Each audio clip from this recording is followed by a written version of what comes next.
Yo, what's good, guys? Uh, I'm gonna run this Stanley Parable back again. I think I got maybe one ending, maybe one or two endings. Uh, this shit was fun. I'm extremely surprised that this was so good. So hopefully you guys can kind of join me here. I'm double checking now to see if it's showing. Yep, there we go. Hopefully you guys can kind of join me here. And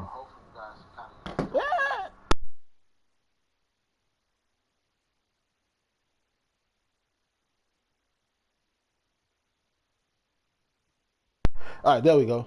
My bad. So hopefully you guys can kind of jump. Sons of a bitch. So hopefully you guys can join me here and see what we can figure out here together uh with the Stanley Parable. So I'm in Central Time right now. So it is currently damn near 9:56. We're gonna go with a 9:50. Fuck. Yeah. By the time I finish running my mouth. All right. So this entire game here is a trip. Um, like it's been hella fun. All right, so hang on. It's telling me press X. Before we get started, can I just say something? I guess.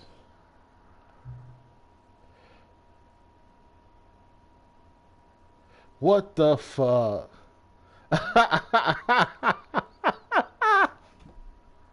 Oh man, they already with the shits. A lot of people don't take that step. Okay. Oh man, so this is my second playthrough, and both times I did kind of fuck with the clock.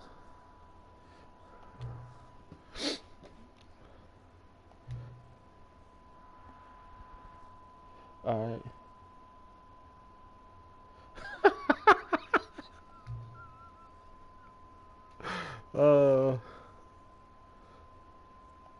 Really? Oh man.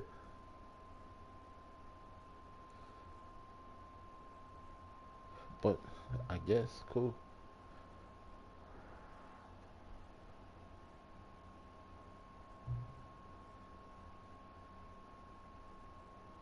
What kind of shit is this?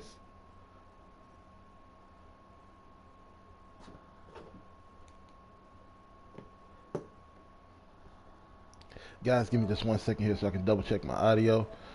Oh nope, it's working. It's working just fine. I thought my audio wasn't coming to my headset. All right, so we got our brother Groff here in the game, here in the chat with us. All right, so let's see what the fuck happens. Fuck that narrator guy. Hashtag fuck that narrator guy. Should have brought some damn drinks. Shit, some beer. This is the story of a man named Stanley. All right, here we go again with Stanley. Stanley worked for a company in a big building where he was employee number 427. Employee number 427's job was simple. He sat at his desk in room 427 and he pushed buttons on the keyboard. Orders came to him through a monitor on his desk, telling him what buttons to push, how long to push them, and in what order. This is what employee 427 did every day of every month of every year. Fun fact, although others might have considered it soul-winning, Stanley relished every moment that the orders came in, as though he had been made exactly for this job. And Stanley was happy. And then one day, something very peculiar happened. Something that would forever change Stanley. Something he would never quite forget. He had been at his desk for nearly an hour when he realized that not one single order had arrived on the monitor for him to follow. No one had showed up to give him instructions, call a meeting, or even say hi. Never in all his years at the company had this happened, this complete isolation. Something was very clearly wrong. Shocked, frozen solid, Stanley found himself unable to move for the longest time. But as he came to his wits and regained his senses, he got up from his desk and stepped out of his office. All right, so fun fact, right? I when I first played this game, and I heard the story about about like Stanley being a corporate drone, you know, having to go to meetings and stuff. This game was suggested to me by Groff83. So I was like, well, fuck you, dude, because like I'm a person that I'm kind of a bit of like a corporate drone a little bit. I'm a very corporate type of person, so uh, it kind of felt like a commentary towards me because I love meetings and things like that, and oftentimes the other saints they would kind of get me to log on by calling a meeting because like I'd be busy or something like that, and they'd be like, hey, Skull, we got a meeting or whatever, and and like I would prioritize that meeting over say something like sleeping, you know. And so when I first started playing, it's a bit of an echo from the game audio, but it's not bad though. I appreciate it, man. I just thought that shit was hilarious. Let's see here.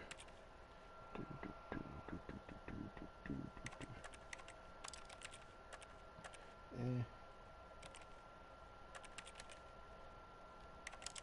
Haha.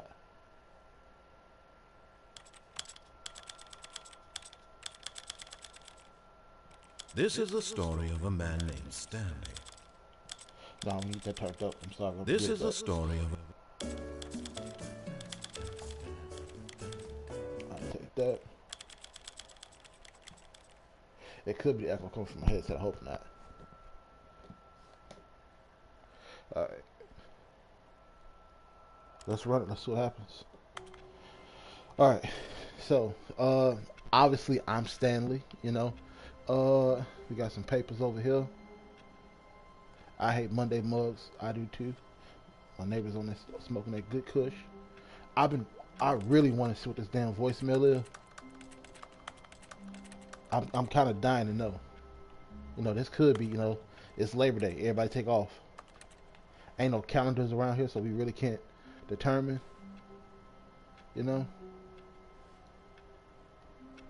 Alright. So we're heading out the office trying to see what's going on. all of his co-workers were gone. What could it mean? Stanley decided to go to the meeting room. Perhaps he had simply missed a memo. No matter how hard Stanley looked, he couldn't find a trace of his co-workers. That's another thing I find very interesting. There's no jump button, but I can crouch. Why would I need to crouch? I've worked in the office my whole life and I never had to. Well, maybe get like some fax paper maybe, but anyway, I digress. What we doing? What we doing? What we doing? What we doing? 457. I don't know if I've been through here. Alright. So let's keep it pushing. Let's keep it pushing. Alright. When Stanley came to a set of 2 open doors, he entered the door on his left. Alright. I'm gonna be obedient. Went to my left.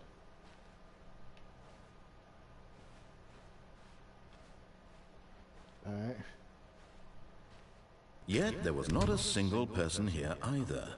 Feeling a wave of disbelief, Stanley decided to go up to his boss's office, hoping he might find an answer there. Who the fuck is friends?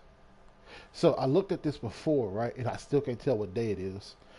I guess we're on floor 400. I guess that's what the double X is. Cabal planning. Weekly targets again. Marketing Mondays. I mean, the whole thing here is hilarious because like this is kind of my life, which it's kind of fucked up, I guess. Let's see here, but I love this type of stuff though. I don't know. It's I'm weird like that. All right.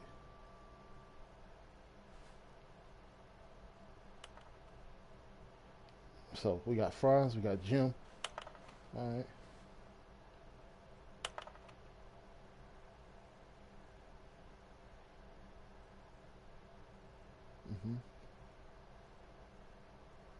Hilarious.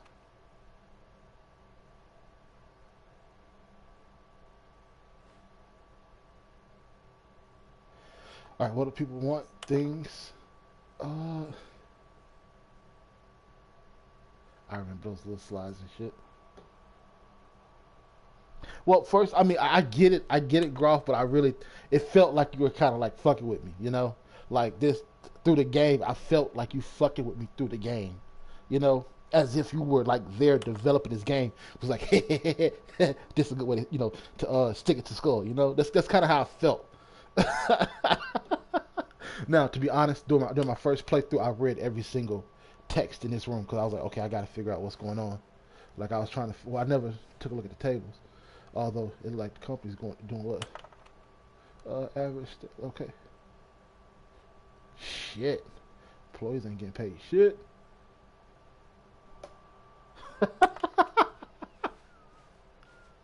Oh man. Alright. So I've been in here Stanley last time. stepped into the broom closet, but there was nothing here, so he turned around and got back on track. Or I didn't. You know? There was nothing here. No choice to make, no path to follow, just an empty broom closet. No reason to still be here. You shut up. You know, this is where, you know, you take the HR lady, you know, show her, you know. It was baffling that Stanley was still just sitting in the broom closet. He wasn't even doing anything. At least if there was something to interact with, he'd be justified in some way. As it is, he's literally just standing there doing sweet FA.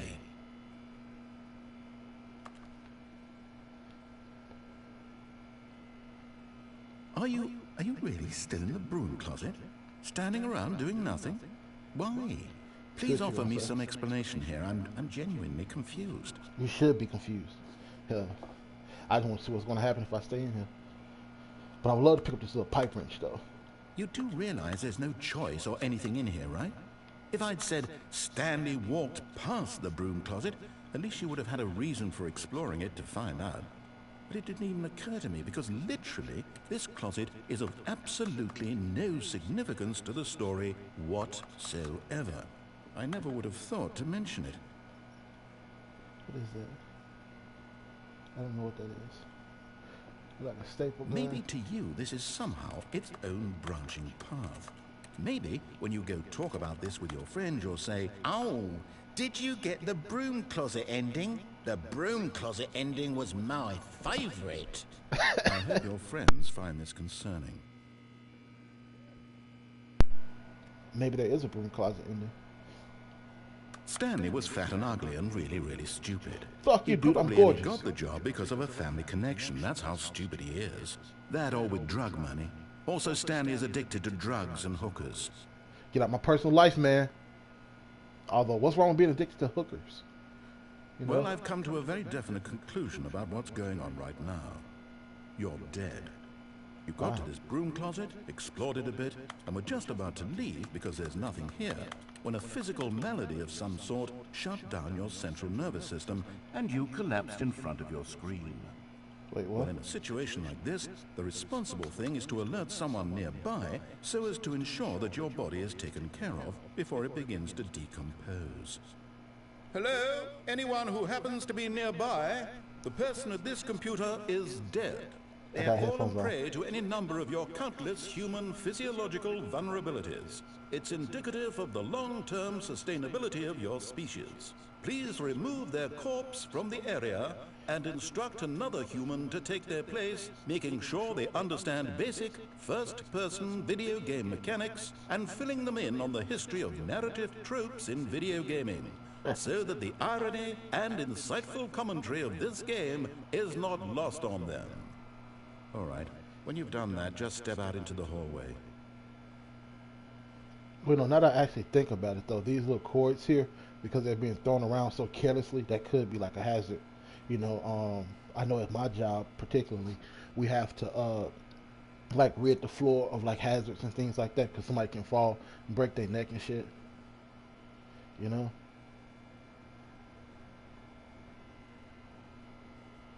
And then also as well, since I'm in this damn closet, like I realized that there's like no wet floor sign. And then two, if I look outside, is this carpet? I don't know. I think that's carpet. Like why the hell? Why isn't there a vacuum cleaner here? You know? He figured this game would hit close to home. Fuck you, man. Oh, he really ain't gonna say shit else. Okay. Ah, second player. It's good to have you on board. I guarantee you can't do any worse than the person who came before you. Coming to a staircase, Stanley walked upstairs to his boss's office. Now, why would I want to do that?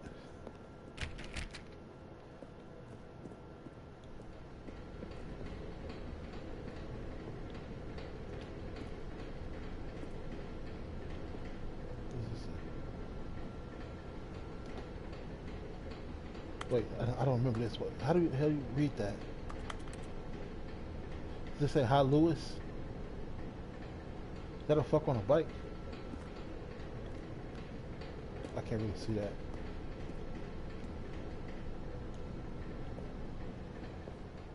This janitor needs to be fired. But Stanley just couldn't do it. He considered the possibility of facing his boss, admitting he had left his post during work hours. He might be fired for that. And in such a competitive economy, why had he taken that risk? All because he believed everyone had vanished? His boss would think he was crazy. And then something occurred to Stanley. Maybe, he thought to himself, maybe I am crazy. All of my co-workers blinking mysteriously out of existence in a single moment for no reason at all?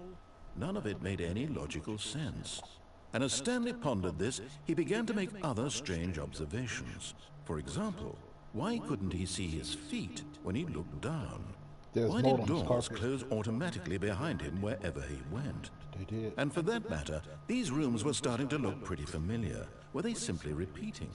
No, Stanley said to himself, this is all too strange. This can't be real. And at last, he came to the conclusion that had been on the tip of his tongue. He just hadn't found the words for it. I'm dreaming, he yelled. This is all a dream. Oh, what a relief Stanley felt to have finally found an answer, an explanation. His co-workers weren't actually gone. He wasn't going to lose his job. He wasn't crazy after all. And he thought to himself, I suppose I'll wake up soon. I'll have to go back to my boring real-life job pushing buttons. I may as well enjoy this while Sir, I'm I still push lucid. buttons for a living. So, Fuck he you. imagined himself flying and began to gently float above the They're ground. called keys. Then he imagined himself soaring through space on a magical starfield, and it too appeared. It was so much fun, and Stanley marveled that he had still not woken up. How was he LSD, remaining man. so lucid? And then perhaps the strangest question of them all entered Stanley's head. One he was amazed he hadn't asked himself sooner. Why is there a voice in my head dictating everything that I'm doing and thinking? Now the voice was describing itself being considered by Stanley, who found it particularly strange. I'm dreaming about a voice describing me, thinking about how it's describing my thoughts, he thought. And while he thought it all very odd, and wondered if this voice spoke to all people in their dreams, the truth was that, of course, this was not a dream. How could it be? Was Stanley simply deceiving himself, believing that if he's asleep, he doesn't have to take responsibility for himself? Stanley is as awake right now as he's ever been in his life. What? Now, hearing the voice speak these words was quite a shock to Stanley. After all, he knew for certain, beyond a doubt, that this was in fact a dream. Did the voice not see him float and make the magical stars just a moment ago? How else would the voice explain all that? This voice was a part of himself too. Surely, if he could just... He would prove it. He would prove that he was in control, that this was a dream. So he closed his eyes gently, and he invited himself to wake up. He felt the cool weight of the blanket on his skin, the press of the mattress on his back, Yeah. the fresh air of a world outside this one. Let me wake up, he thought to himself. I'm through with this dream. I wish it to be over. Let me go back to my job. Let me continue pushing the buttons. Please, it's all I want. I want my apartment, and my wife, and my job. All I want is my life exactly the way it's always been. My life is normal. I am normal. Everything will be fine. This isn't how I think. I am okay.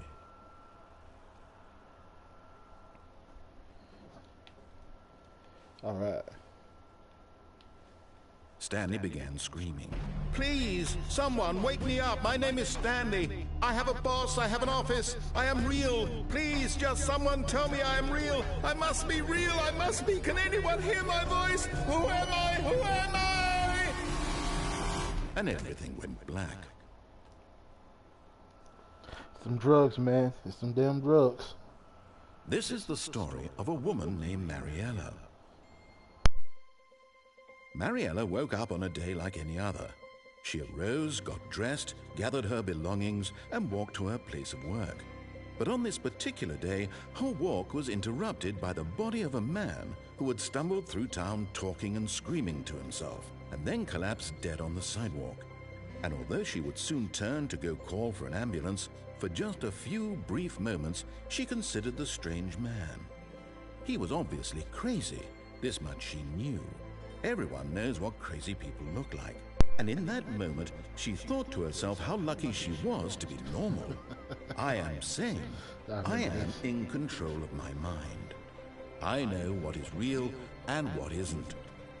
It was comforting to think this, and in a certain way, seeing this man made her feel better. But then she remembered the meeting she had scheduled for that day, the very important people whose impressions of her would affect her career, and by extension, the rest of her life. She had no time for this, so it was only a moment that she stood there, staring down at the body. And then she turned and ran. Don't leave your briefcase unless it's my briefcase.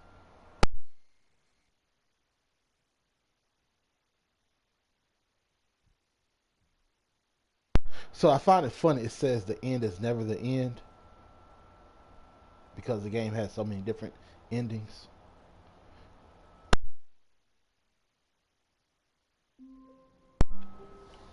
All right, so apparently in that particular ending, I died. All of his co-workers were gone. What could it mean? Stanley decided to go to the meeting room. Perhaps he had simply missed a memo.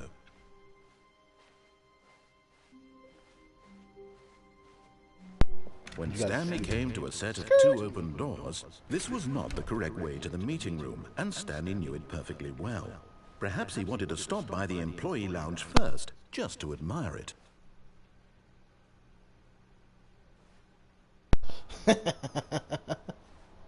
Ah. 4B9. I wonder where that is. Yeah, that says 4B9, not 489. That's a B. Oh, stop. Okay, there we go. All right. Ah, yes, truly a room worth admiring. It had really been worth the detour after all, just to spend a few moments here in this immaculate, beautifully constructed room. Stanley simply stood here, drinking it all in. So, don't you just love how they have like pictures like this here, and at the top of it, it say like team work or reach for the stars. Really, really worth it being here in the room. A room so utterly captivating that even though all your co-workers have mysteriously vanished, here you sit looking at these chairs and some paintings. Really worth it. Fuck you, man.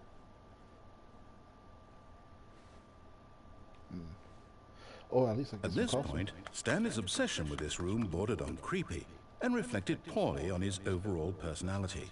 Fuck It's you, man. possible that this is why everyone left. Man, I ain't giving up. Oh, hold on. I found something. Stanley sat around waiting for more dialogue. But when a long time had passed and there was no more, he decided that the game was trying to send him a message. All right, 5th annual subcommittee meeting. Animal revenue analyst for committees of the Royal Revenue Discussions Club. What? No girls. Well, that's kind of sexist, but okay. Yeah. Okay. Let me grab me a cold drink.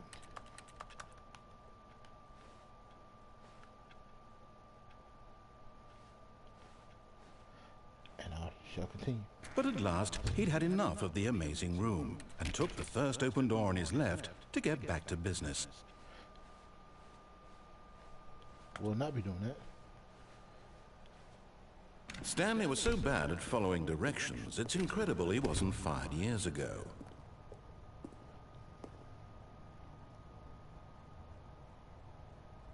Oh shit, I mean, hell.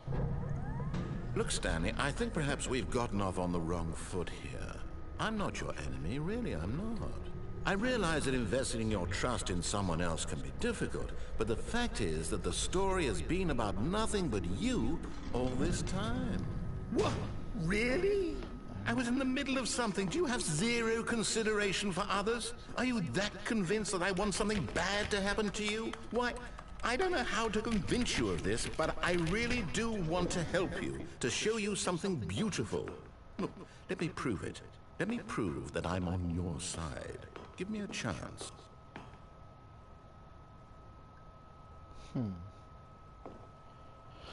Let's see here.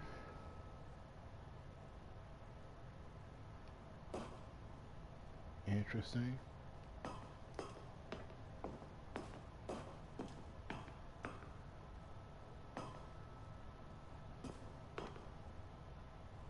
I'm gonna cook it up with something.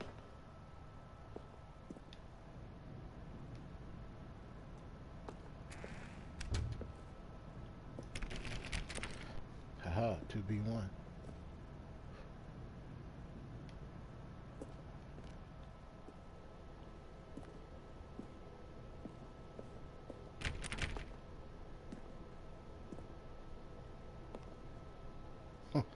Don't stand on this side of the fence. These damn hoses again, man. They're gonna break somebody's neck, I'm telling you. No buckets past this fence. Now listen carefully, this is important. Stanley walked through the red door.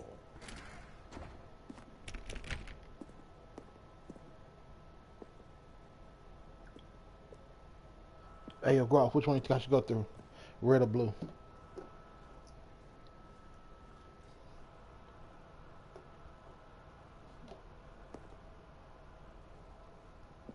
What you got, dog? Red or blue?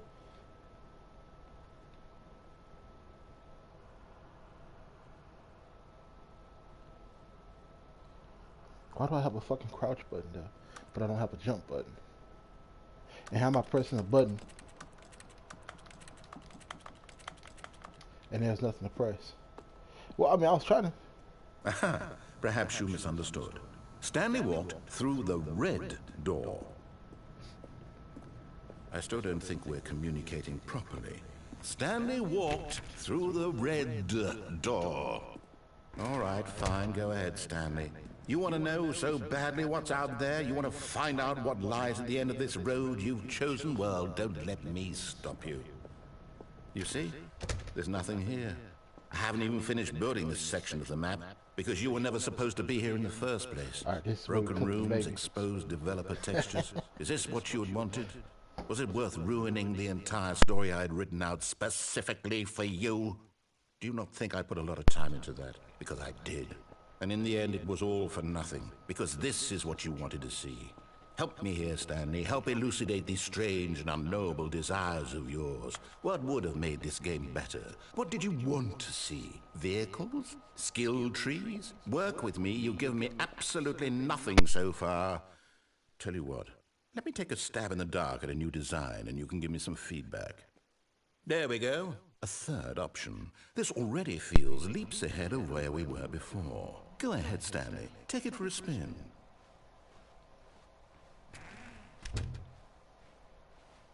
Okay, I'm going to stop you there. Now, tell me about your experience with this new version. Would you say that the game benefited from allowing you more choices? Feel free to be honest. I'm looking for some real critical feedback here. A 1? I mean, I can understand if you had reservations, you saw ways the game could be improved to more fully express itself mechanically and artistically, but a 1? That's not even helpful. What am I supposed to do with that? But I guess it isn't my place to judge. Here, based on the data from your previous playthrough, I've compiled a new version. And to be perfectly candid, I think I've knocked it out of the park with this one. Let's take a look.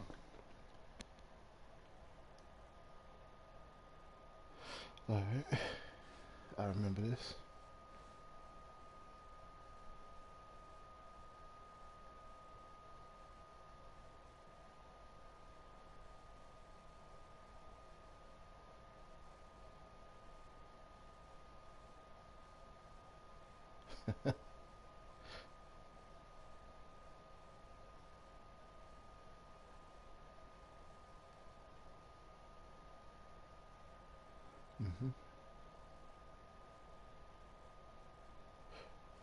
Fuck you. Damn.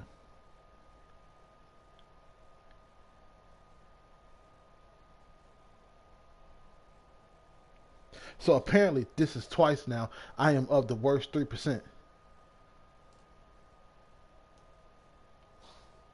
Alright.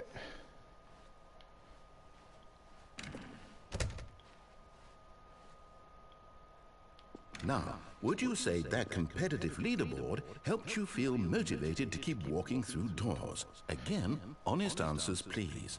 Absolutely. Absolutely. Absolutely. Hey, I nearly forgot. I've got a prototype of a new game I've been working on, and now would be a lovely opportunity to give it some playtesting. You wouldn't mind taking a look at it, would you? Perfect. Let me boot it up. Alright.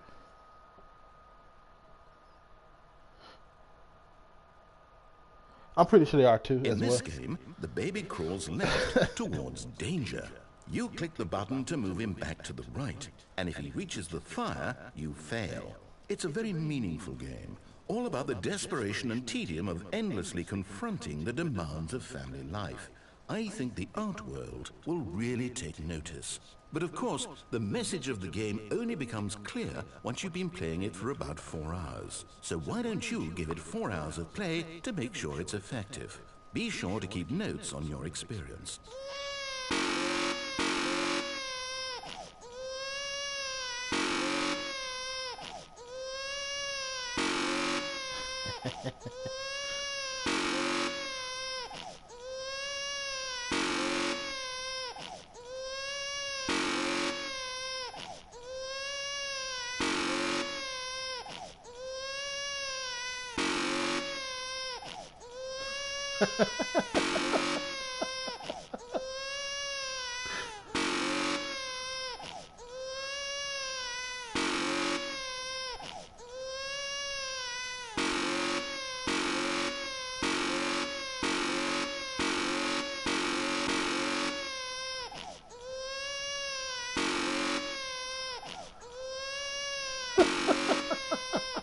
What the?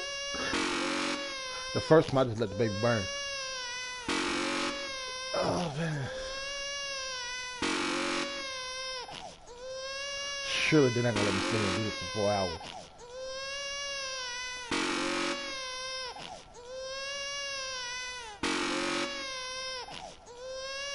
Surely. Any minute now he's gonna stop this.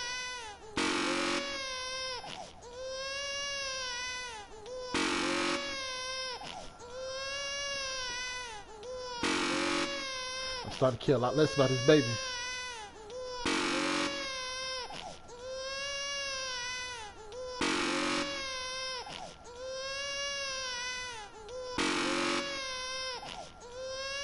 Can we get a quieter buzzer? Or can we even just tone down the audio of the baby?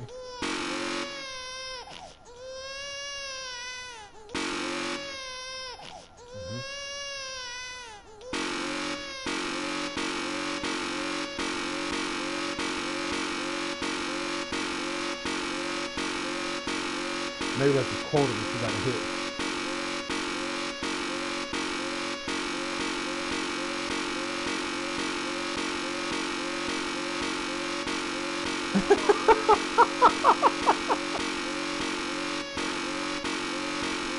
Surely they don't want me to stand here and keep pressing this button.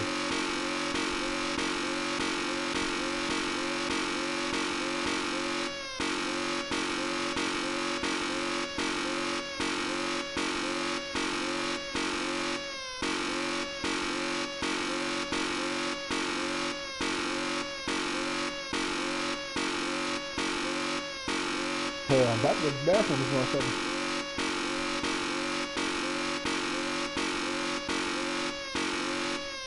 Two, three, four, 1, 2, 3, 4, 1, 2, 3, 4, 1, 2.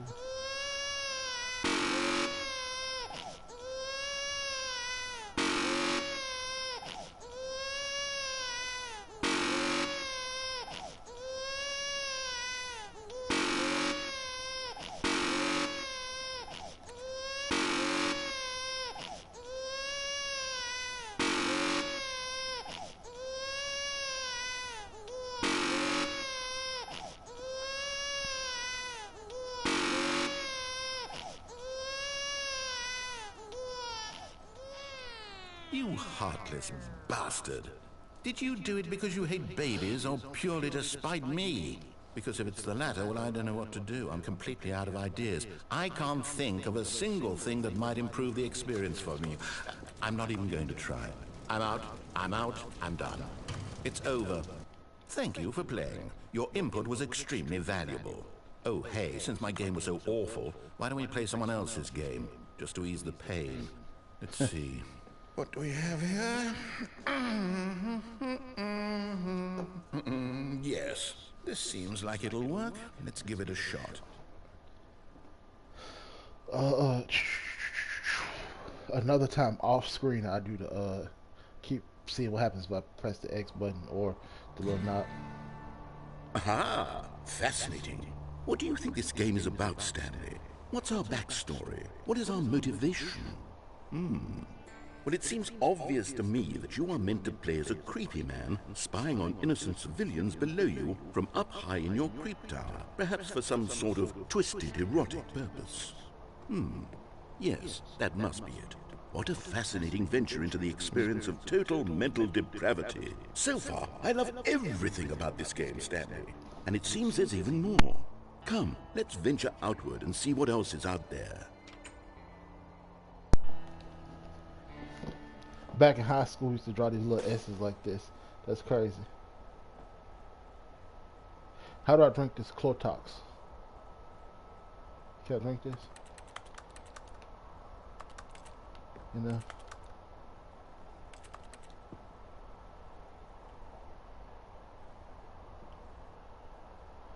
Lookout cookbook. Hell, ain't no refrigerator here. You know what? I'll take that. I'll be a creep in the tower. Just sulking, looking at the little peasants. Now, I really wish I had a jump button because this is where I would fucking jump.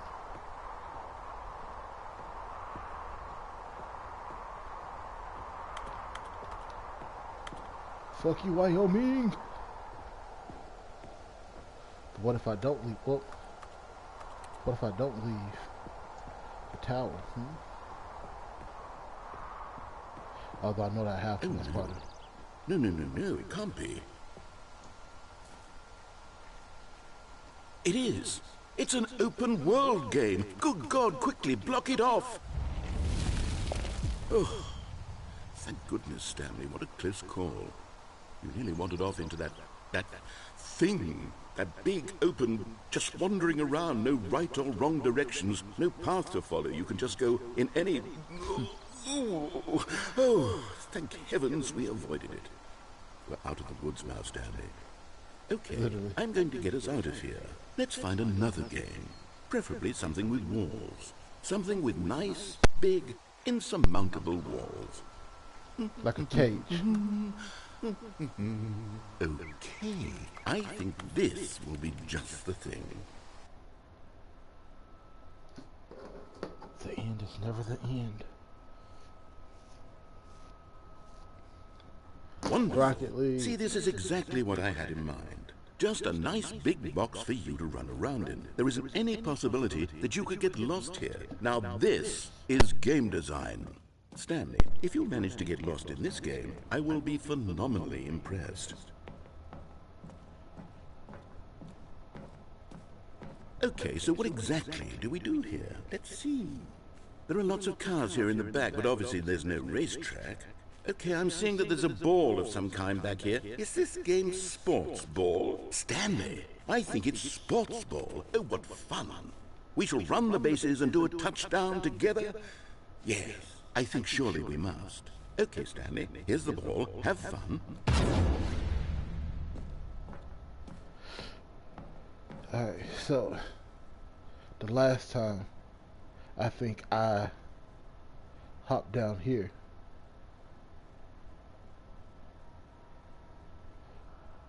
Fuck it. Hold on. What are you doing?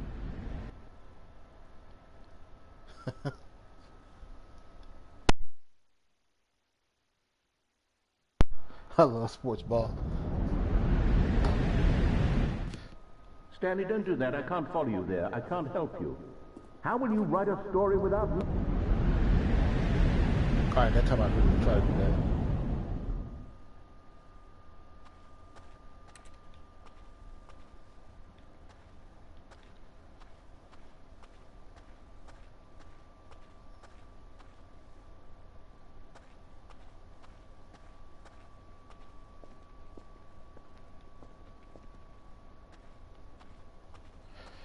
Alright, let's see here.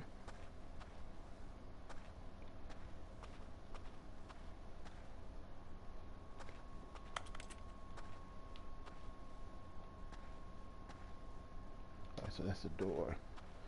Yeah.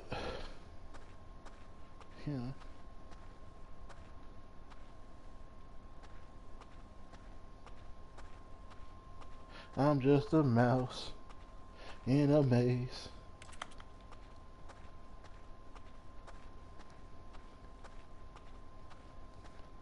Fuck the free world.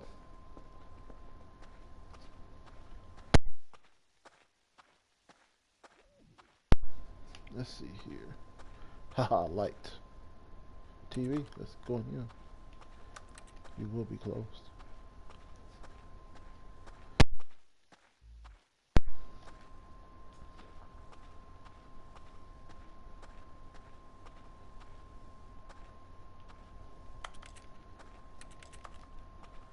Let's see what's going on up in here. Nope.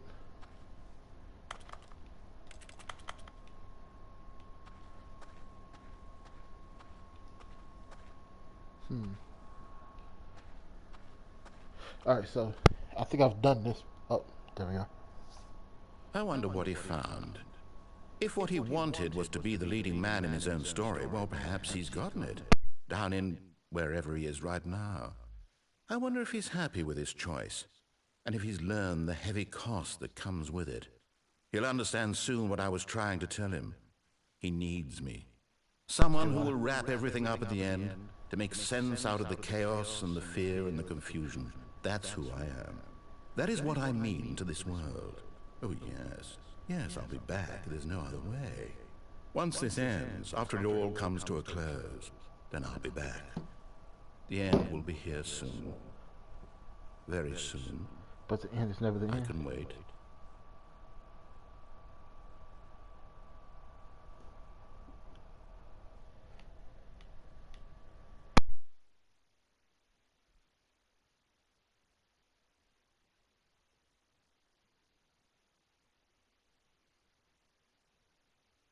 They said it's other me is still down there looking. And now we're back. All of his co-workers were gone. What could it mean? Stanley decided to go to the meeting room. Perhaps he had simply missed a memo.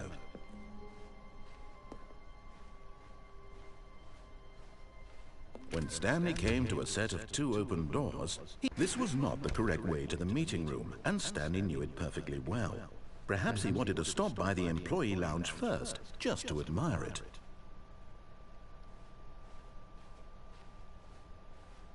Wow. Yes, this room.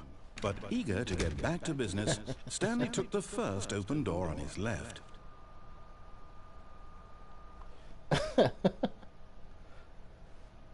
And so he detoured through the maintenance section, walked straight ahead to the opposite door, and got back on track. Wait a minute.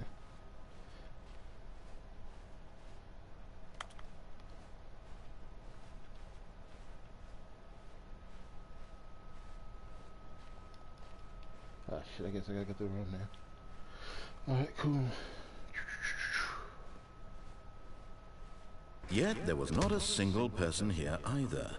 Feeling a wave of disbelief, Stanley decided to go up to his boss's office, hoping he might find an... Oh no, no, not again. I won't be part of this. I'm not going to encourage you. I'm not going to say anything at all. I'm just going to be patient and wait for you to finish whatever it is you enjoy doing so much in this room. Please take your time.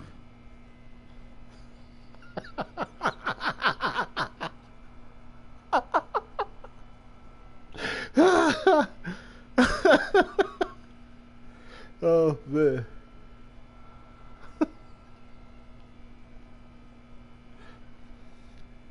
Well, actually, gang, I do gotta take a quick break real quick. I gotta use the restroom and grab you something to drink. So what I'm gonna do is this here, Groff. I'm gonna leave this playing just for a second, and I am going to run to the restroom real quick. I'll be right back.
All right, Groff.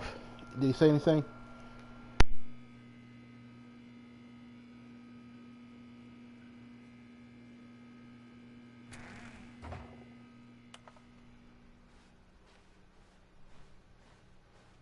Coming to a staircase, Stanley walked upstairs to his boss's office.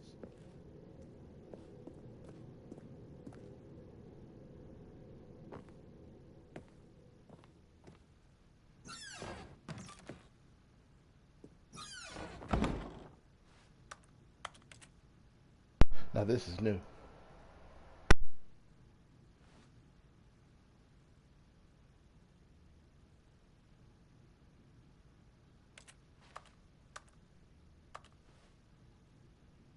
Shit, the boss got his own private bathroom.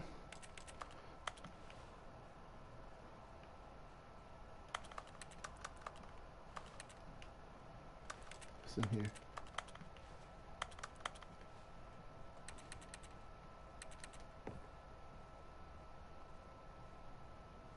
That's odd. The boss got to reach behind him over to the left to grab his toilet tissue. It'll be hell. It'll be better if it's just on the nightstand. Let's see.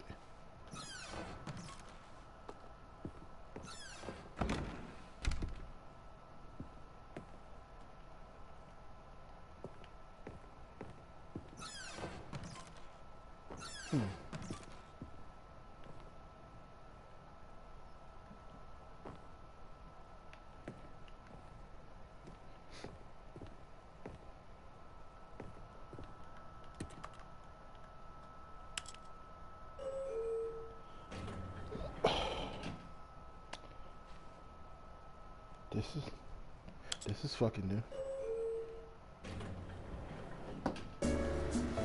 Y'all better pray I don't find a roof that I can just walk off of.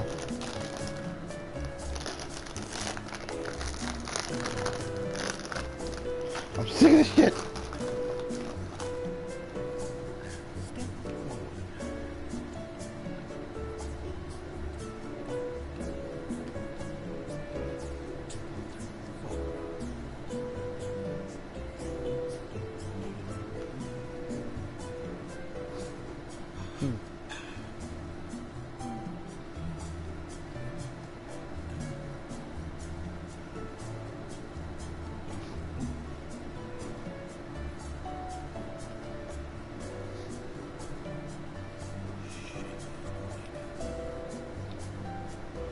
He's whispering something, but I can't hear it.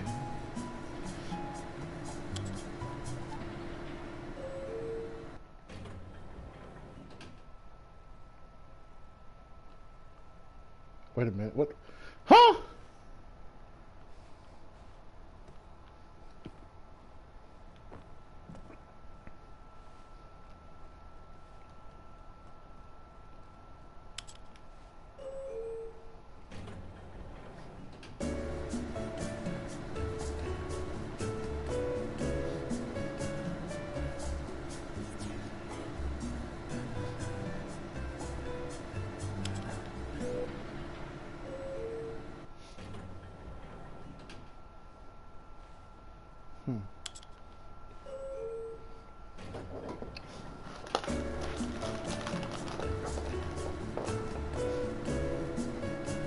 Don't fucking tempt me. I'll stay here all day.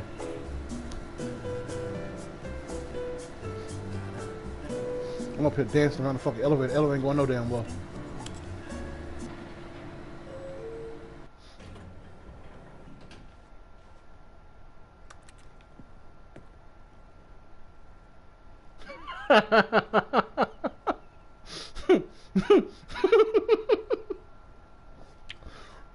Hold on. 10 out of 10. I love this.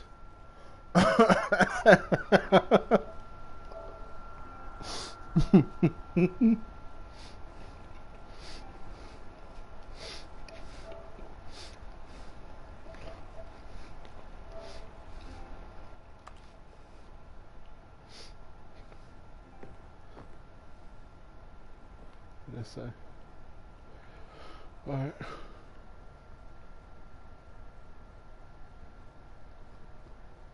I'm the most expensive boss. Egotistical.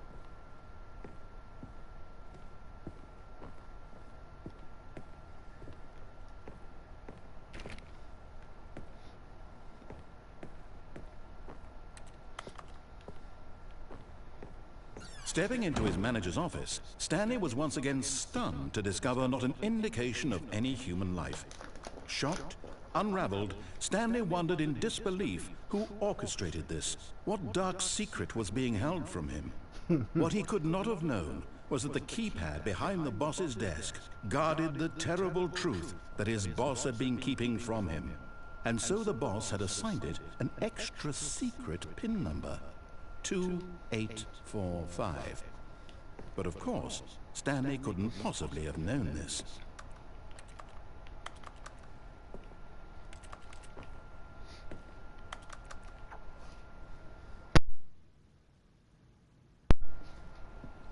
Let's see here. Stanley just sat around twiddling his thumbs. Trying to input anything on the device was useless, since he could never possibly know that the combination was 2845.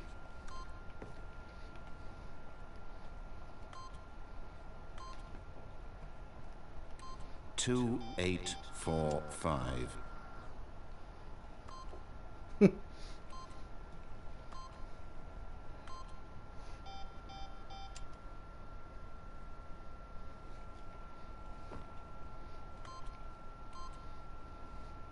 Forgot, but it turns out that the panel's emergency override kicked in, and the door just opened all by itself. And Stanley got the hell along with the story.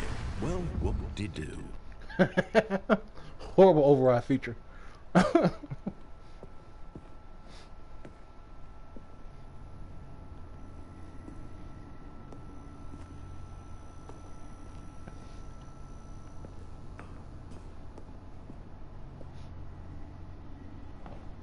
probably fun.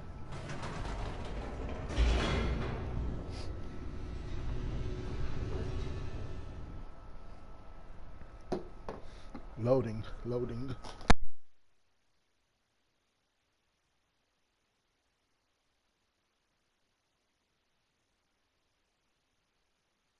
Descending deeper into the building, Stanley realized he felt a bit peculiar. It was a stirring of emotion in his chest, as though he felt more free to think for himself, to question the nature of his job. Why did he feel this now, when for years it had never occurred to him? This question would not go unanswered for long.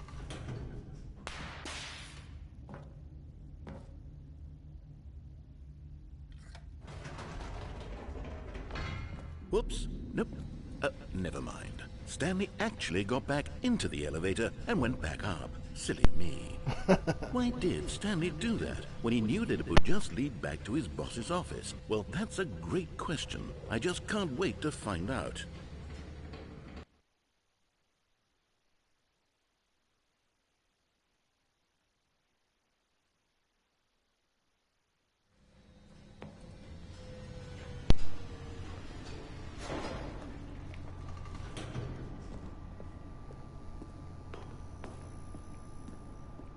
Here we are, Stanley. It's your boss's office. Exactly the way it was before you got onto the elevator. It's still just exactly what it is. What a decision you've made to come up here and look at the office again. This has fleshed out the plot of the story in new and fascinating ways I could have never anticipated. It's that keen eye for storytelling that you have, an incisive rapid fire of critical plot points, one after the other, weaving a rich tapestry of uncompromising narrative. Wow. I'm bolted to the edge of my seat.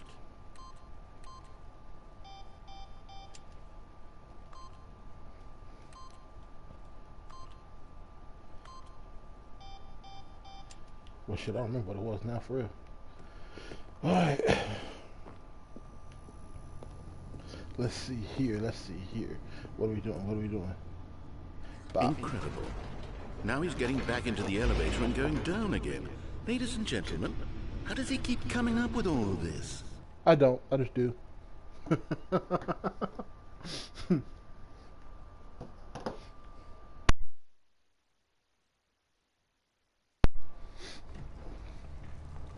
Surely this time Stanley will walk forward into the spooky corridor, won't he?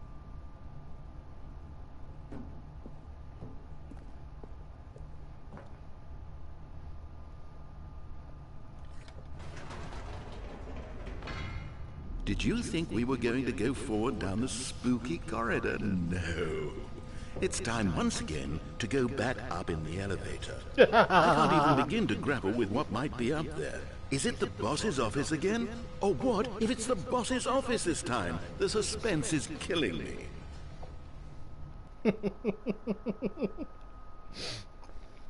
You're gonna show me what you really got up there.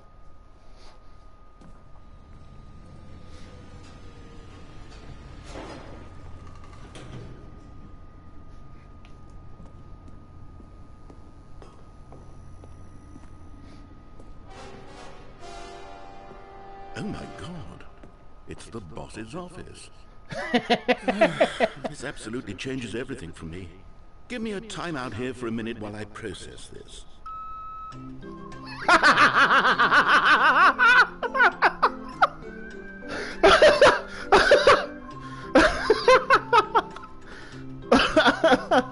I broke him. Okay, I'm ready. I'm prepared to embrace this stunning revelation and to move forward with... No, wait. No, I need more time to process.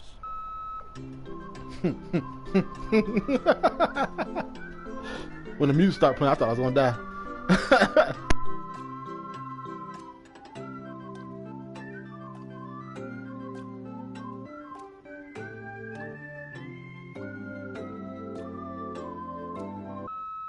All right, I have fully come to terms with it. I have made space in my worldview for this astonishing new reality. As before, I turn to your expert eye for gripping narrative, Master Stanley.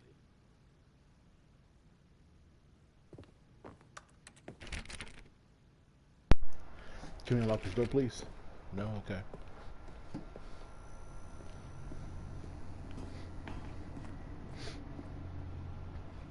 Of course. Going back down in the elevator. How did I not anticipate it? I mean, sure, now it's obvious, but you have to understand that 30 seconds ago, this kind of thing had never been attempted before. I had no frame of reference to even anticipate it. That's just how revelatory Stanley's decision-making is. A breath of fresh air in a landscape of storytelling that has grown stale and repetitive.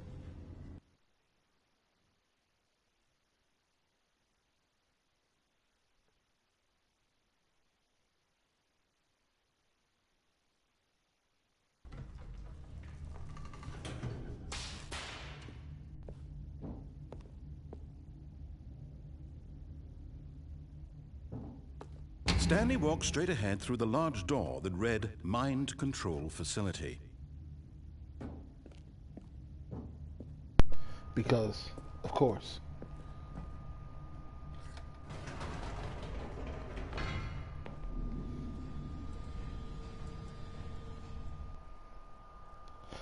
It's ridiculous that I spent this much time riding the elevator.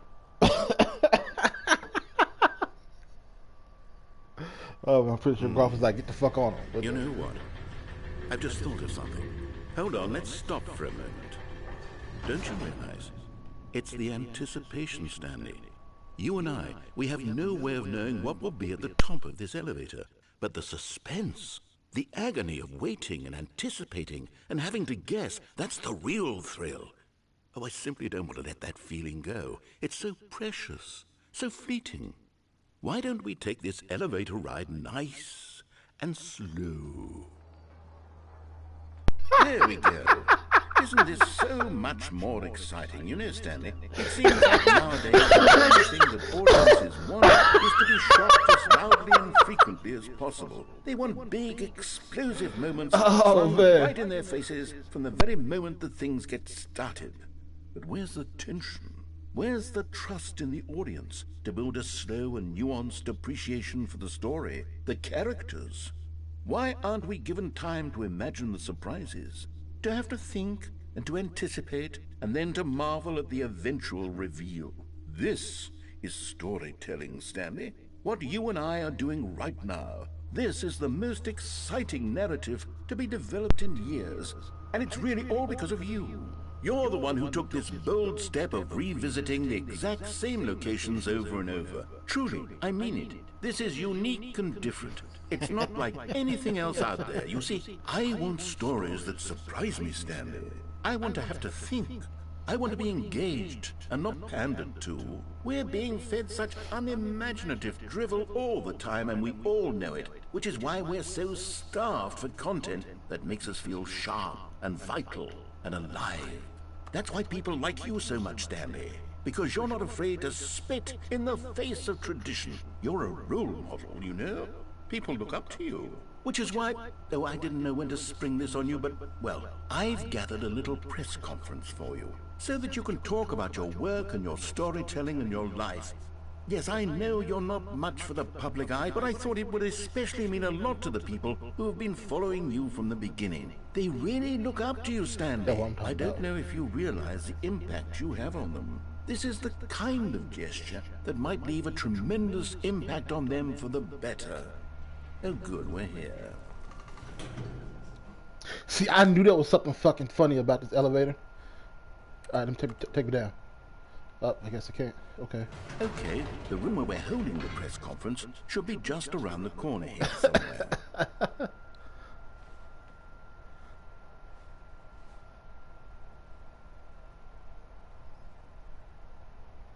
How he did it, the pyramids.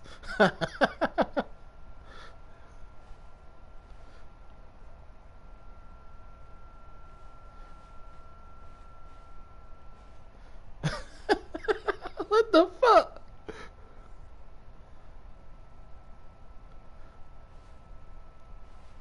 Ah, yes, here it is, just through this door.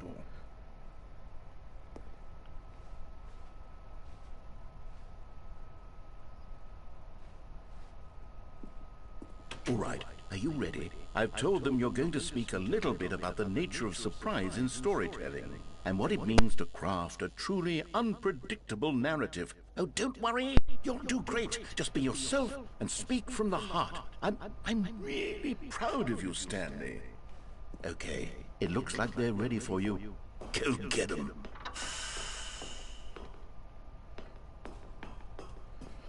Let's see here. The dude that came with pizza.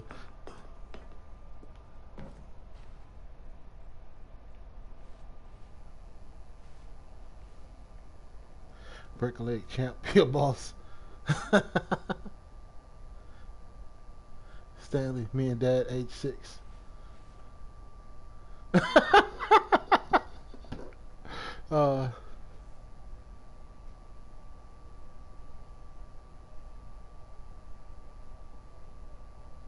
I love the way you ride the elevator. Oh man. I know where he came from. Fuck you, Gabe, man. This game is hilarious.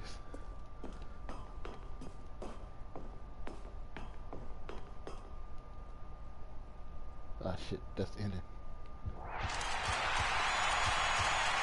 Yeah, that's right. Bow down before me. Bow down before me.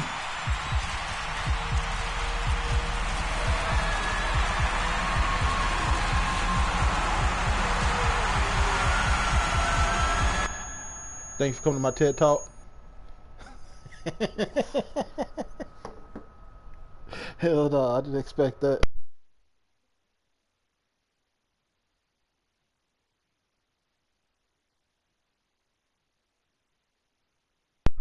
The funny thing is that when I was on the elevator, I was thinking about the little Yu-Gi-Oh meme.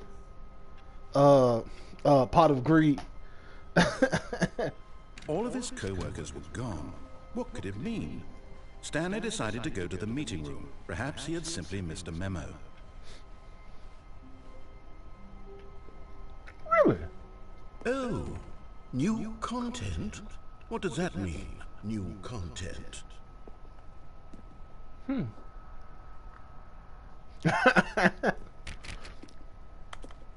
I was hoping to get to the roof so I could jump off of it.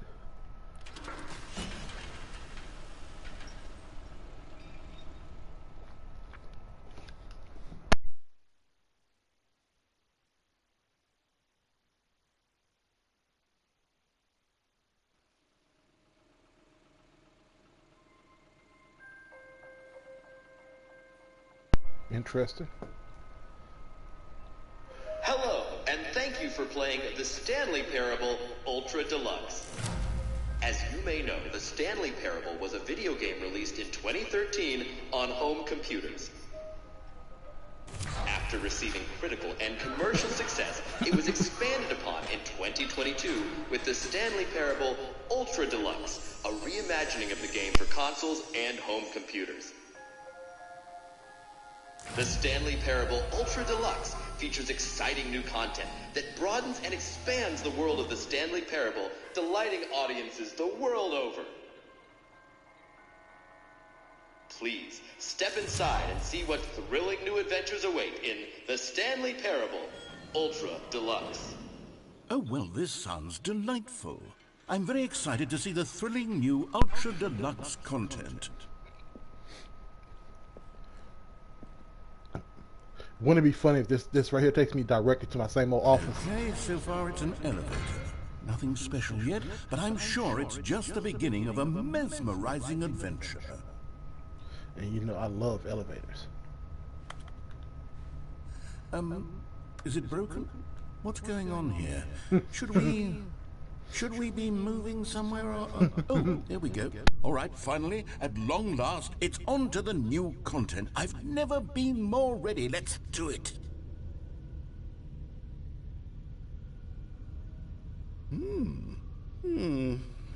I have to say, initial impressions of Stanley Parable Ultra Deluxe, mostly tedious.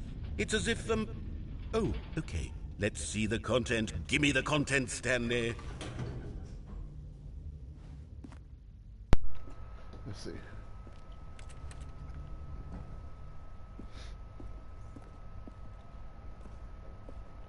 All right, let's see. It's the jump circle.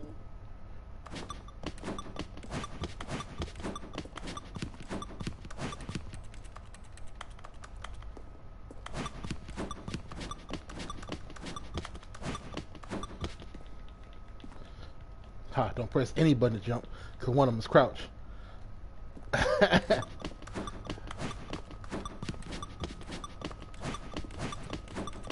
Any face buttons, what they're referring to.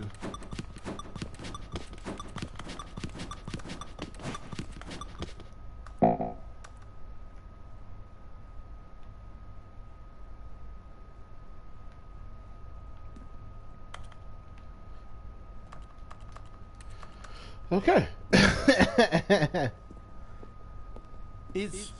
Is that it? Surely that's not all the new content. There has to be something else, right?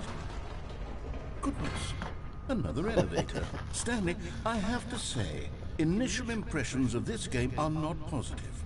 It's just elevators and jumping.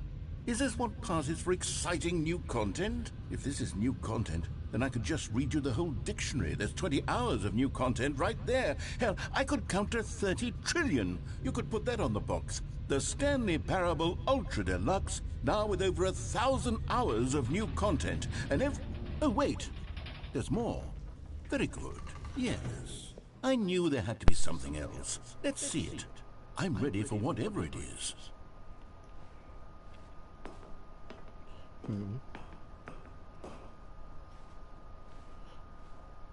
That's it? Oh, you've got to be kidding me. You see, Stanley? This is what happens when greedy video game developers with no respect for their fan base rush a cheap expansion to market for no reason other than to make an easy dollar. And don't get me started on the level of craftsmanship that's gone into it. In fact, I'm looking right now at the game's trophies, and it's hard to believe one of them actually says, "Test trophy, please ignore." What quality assurance department signed off on this? I'm infuriated and I'm offended, and I intend to find these people on Twitter and hold them personally accountable. It's my fault, Stanley. I built up too much anticipation around the new content, I'm afraid. It could never have lived up to such expectations. If you're still with me, why don't we just reset the game, and we'll try to get back to what the Stanley Parable is really about. No frills, no gimmicks. Just you and me having a great time together like always. What do you say, friend? Oh.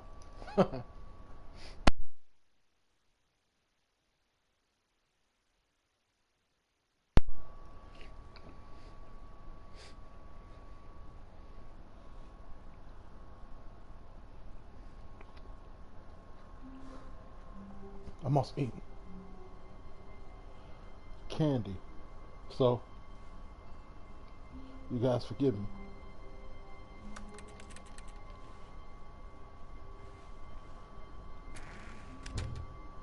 Huh.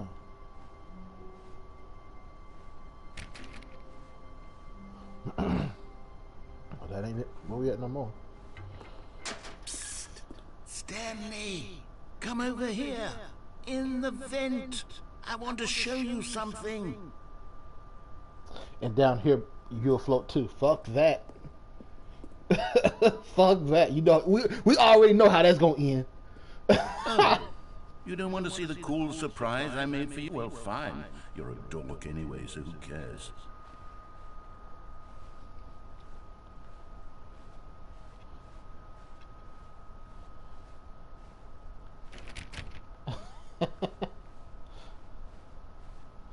When Stanley came to a set of 2 open doors, he entered the door on his left. This was not the correct way to the meeting room, and Stanley knew it perfectly well. Perhaps he wanted to stop by the employee lounge first, just to admire it. The lounge was sublime, a work of art. But eager to get back to business, Stanley took the first open door on his left. Stanley was so bad at following directions, it's incredible he wasn't fired years ago. Look, Stanley, I think perhaps we've gotten off on the wrong foot here. I'm not your enemy, really, I'm not. I realize that investing your trust in someone else can be difficult, but the fact is that the story has been about nothing but you all this time. There's someone you've been neglecting, Stanley. Someone you've forgotten about. Please, stop trying to make every decision by yourself. Now, I'm not asking for me, I'm asking for her. This is it, Stanley. Your chance to redeem yourself. To put your work aside. To let her back into your life. She's been waiting. Yahoo! But in his eagerness to prove that he is in control of the story and no one gets to tell him what to do, Stanley leapt from the platform and plunged to his death. Good job, Stanley. Everyone thinks you are very powerful.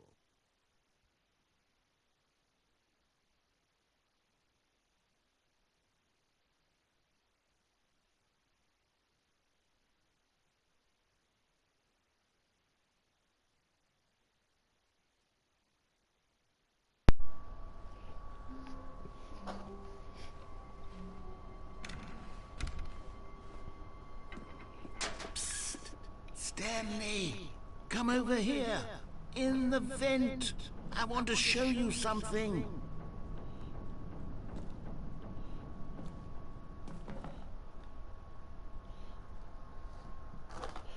That's short of death. That's how you run into it.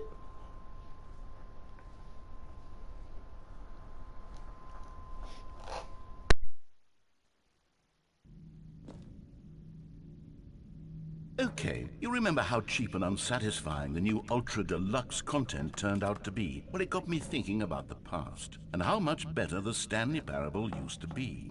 So I made something special, and tucked it away here where the game's developers won't find it. Just our little secret. Take a look.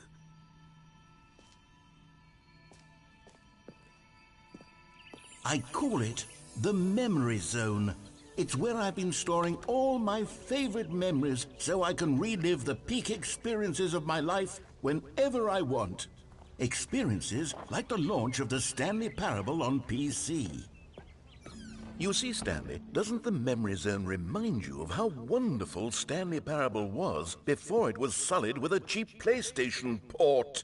Remember back in October of 2013 when the game originally launched?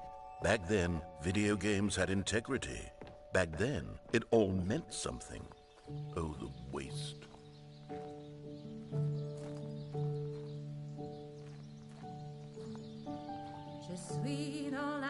And over here is where I keep reviews of the Stanley Parable. Like this stunning triumph of games journalism, 10 out of 10 from Destructoid.com. James Stephanie Sterling writes, and I quote, "Where so many games that aspire to be more than games end up less than any form of art, Stanley Parable strives and then succeeds to be every game ever created."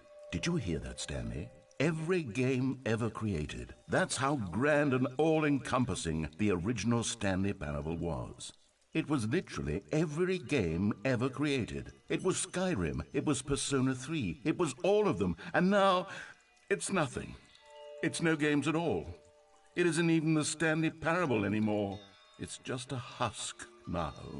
A lifeless husk with an hour of new elevator content.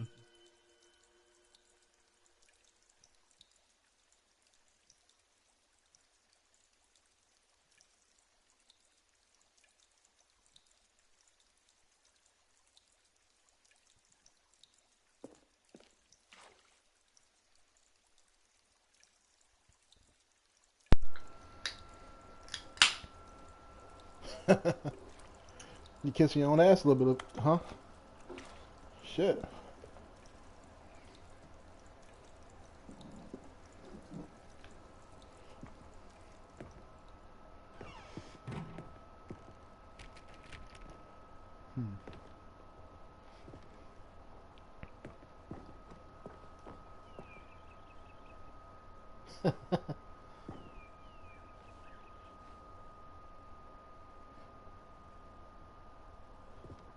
This is what we like, screenplay. Alright, let's see what we're doing here. The red door, okay. Scott K. Here's another moving passage, this time from GameSpot.com. The Stanley Parable is both a richly stimulating commentary on the nature of choice in games, and one that offers some of the most enjoyable, surprising, and rewarding choices I've ever been confronted with in a game. 9 out of 10. Don't you get it, Stanley? The game was perfect. It didn't need anything else. It didn't need new content. All they had to do was transport it in pristine condition along to the PlayStation, boom, done. And they couldn't even do that. Couldn't resist the urge to go meddling with a beloved franchise.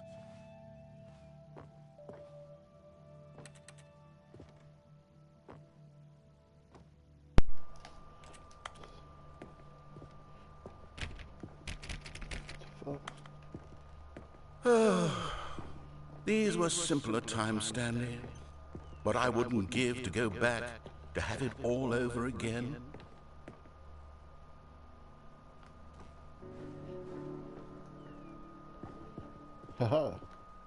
Wait, hang on. I don't recall this part of the memory zone before. What's this? What's down here? Oh no, oh God, no, Stanley. It's a collection of reviews from Pressurized Gas, the extremely popular online storefront for computer games. I haven't looked at these in years.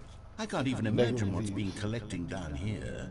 Surely these reviews were glowing as well, weren't they? Honestly, I could not be bothered to play this game to full completion. The narrator is obnoxious and unfunny, with his humor and dialogue proving to be more irritating than entertaining. Unfunny! I'm not trying to be funny. I'm trying to make a serious work of art. I suppose I could write up a handful of gags to insert into the Stanley Parable, but the game is already such a densely layered web of profound philosophical insights that I can't even imagine where I'd have the room to stick them.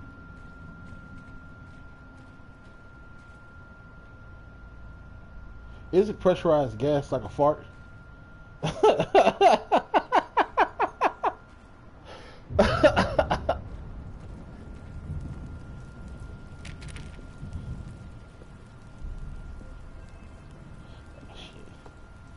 Okay, let's see what this one says. While the idea for the game is good, for someone who prefers non-linear games, this preachiness gets annoying fast. Preachy? Stanley? I'm not preachy, am I? You can tell me if I'm preachy. Honestly, you can. Oh, goodness. This is actually quite shocking for me. Well, to be honest, I had always thought of the game's dialogue as being rather terse to begin with. These are Steam reviews. You can't know how much fluff I cut from the game to get it to feel as light and airy as it... Well, I always thought it did. but maybe it wasn't. Oh dear. What an awful memory to have to hold on to. These black marks on my otherwise unimpeachable track record. I feel like a failure. Like I let these people down. Perhaps the Stanley Parable isn't quite as sterling as I always remembered.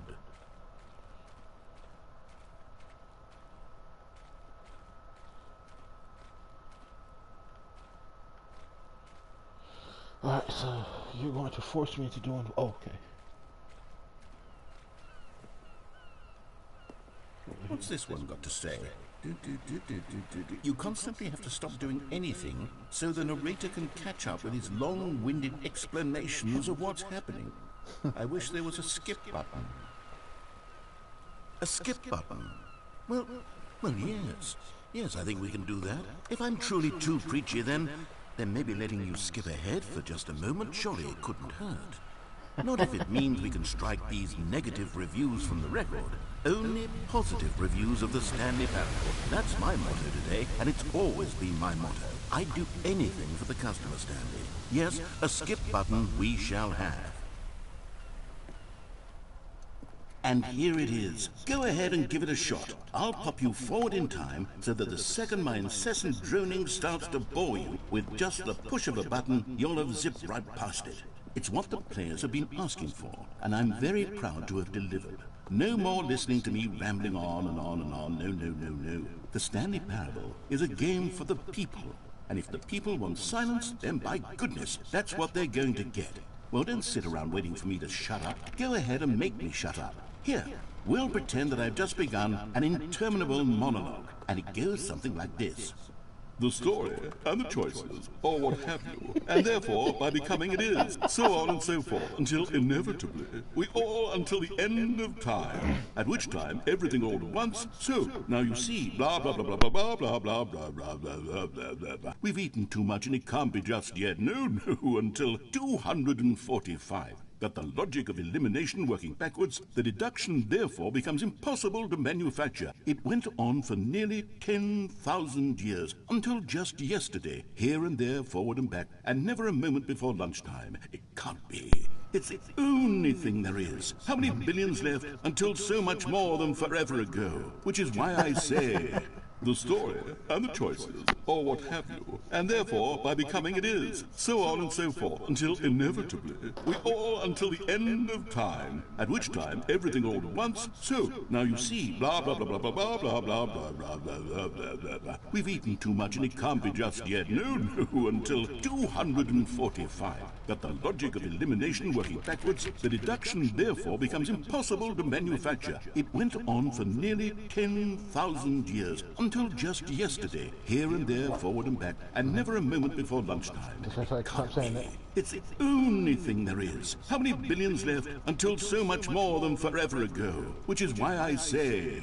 the story, and the choices, or what have you, and therefore, by becoming it is, so on and so forth, until inevitably, we all until the end of time, at which time everything all at once, so, now you see, blah, blah, blah, blah, blah, blah, blah, blah, blah, blah, blah, blah, blah, blah, blah. We've eaten too much and it can't be just yet, no, until 245.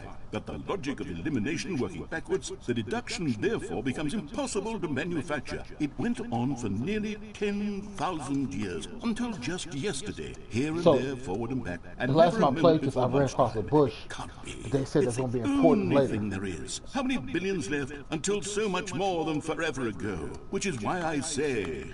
the story, and the choices, or what have you, and therefore, by becoming it is, so on and so forth, until inevitably, You want we me to press all this until button. the end of time, You at want me which to press time the button. everything all at once, so, now I'm not you gonna press see, the blah, button. blah, blah, blah, blah, blah, blah, blah, blah, blah, blah, blah, blah, blah. We've eaten too much and it can't be just yet, no, until 245. That the logic of elimination pressing. working backwards, the deduction therefore becomes impossible to manufacture. It went on for nearly 10,000 years, until just yesterday, here and there, forward and back, and never a moment before lunchtime. It can't be. It's the only thing there is. How many billions left until so much more than forever ago? Which is why I say... the story and the choices, or what have you, and therefore, by becoming it is, so on and so forth, until inevitably, we all until the end of time, at which time everything all at once, so, now you see, blah blah blah blah blah blah blah blah blah blah blah blah blah blah blah. We've eaten too much and it can't be just yet, no, until 245. But the logic of elimination working backwards, the deduction therefore becomes impossible to manufacture. It went on for nearly 10,000 years, until just yesterday, here and there, forward and back, and never a moment before lunchtime. It can't be. It's the only thing there is. How many billions left until so much more than forever ago? Which is why I say, the story and the choices, or what have you, and therefore, by becoming it is, so on. Alright, I'll push the button. Oh, you're back, you see? You were only frozen in time for a few minutes, but it was plenty of time for me to deliver a long, rambling monologue full of unnecessary verbal flourishes and lengthy ruminations on the nature of choice in video games. Of course, I happen to believe it was perhaps one of my more profound such ruminations. You gonna do it Not that, again? of course, you need a description of it, but if I had to describe it, I'd say it was perhaps less of a rumination and more of a treatise. Or maybe a manifesto. Look, I'll outline it for you very briefly, and you can tell gonna me do what this shit you again? think. Okay, so my theory is that any choice you've ever made is simply a series of choices made by the person who you are Hold on, let me see what or they're gonna say will now. be at the time of having made said choice. That is to say, if by articulating a choice you've already made, you bring that choice into being, then... Well, there, sport. You really did catch me rambling on a bit, didn't you? But that's the power of the button.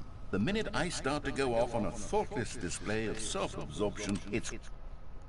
Okay, welcome back, Stanley. Now, I should say that the amount of time the button has been skipping through is becoming longer and longer. That last one was, well, I want to say maybe 30, 45 minutes?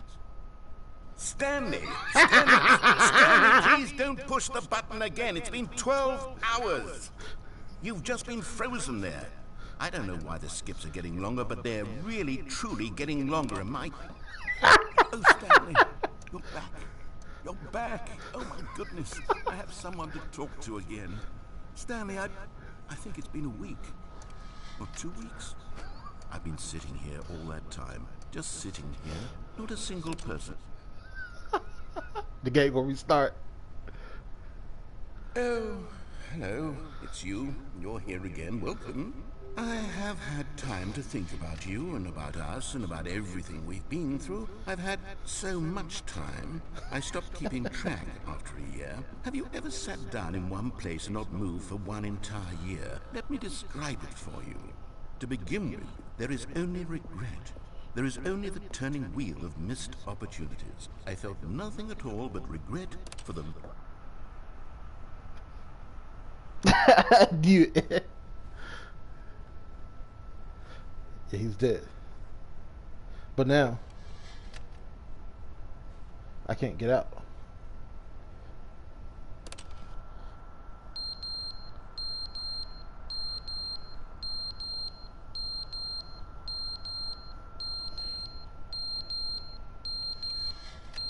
Is that a fire alarm?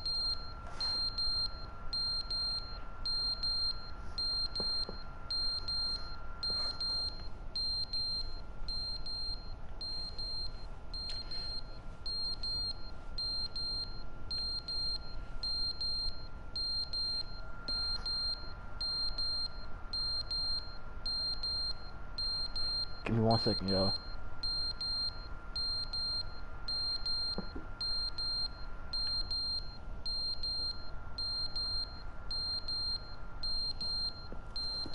So pull it. There you go.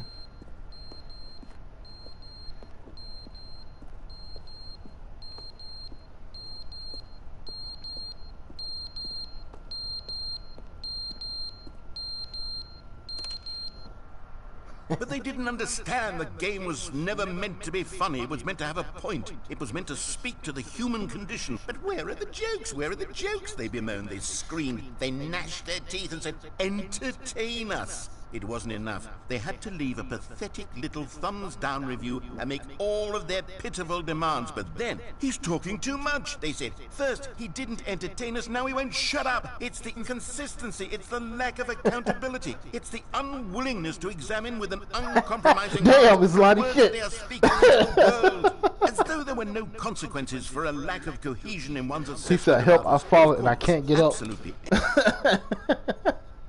Oh, okay. Now I think I broke it this time. Alright.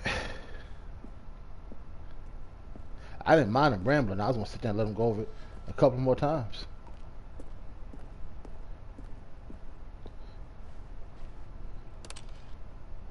The end is never the end, is never the end, is never the end, is never the end, is never the end, is never the end, is never the end, is never the end, is never the end, is never.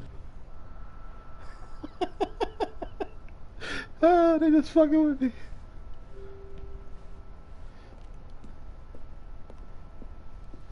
It's getting dark.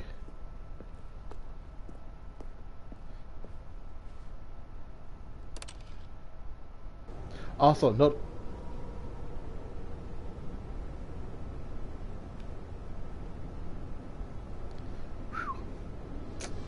I was just about to say, notice how the plants was dead.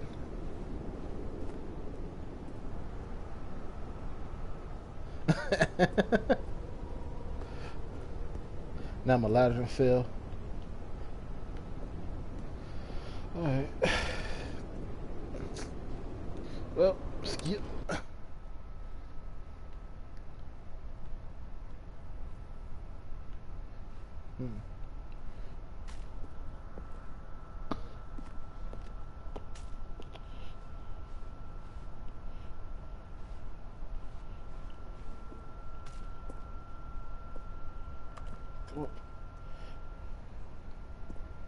Yeah, I got nothing. The light. Skip.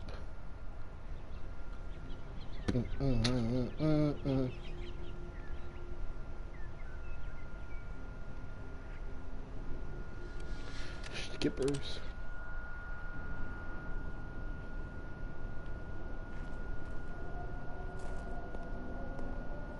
This kind of reminds me of Click.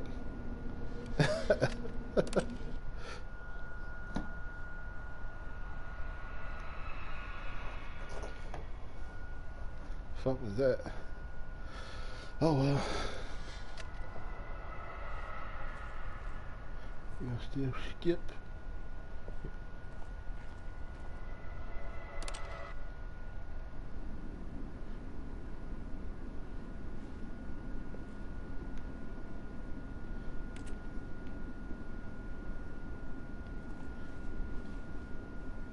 Fly like a bird. Skip. Skip.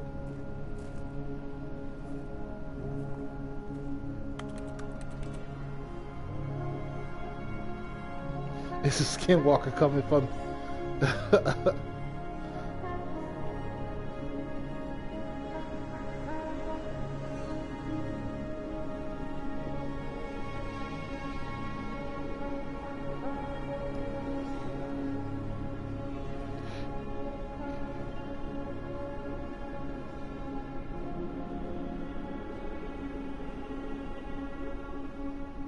I can't jump off the building. Shit. Alright. What? Okay.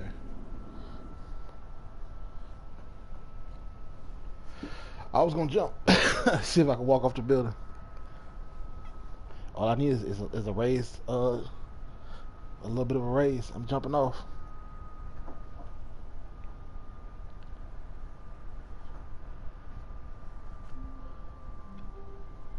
Oh fuck. Can you please tell me what this voicemail is? A soft wind blew outside and perhaps rain started, and if it did, it stopped shortly after. Stanley hoped that he would one day see weather. There was an office here last time.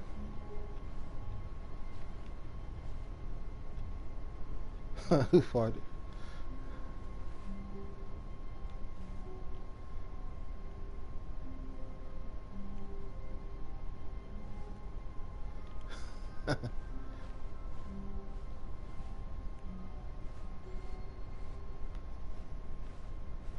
Okay, no instructions this time. I'm with it. I'm with it.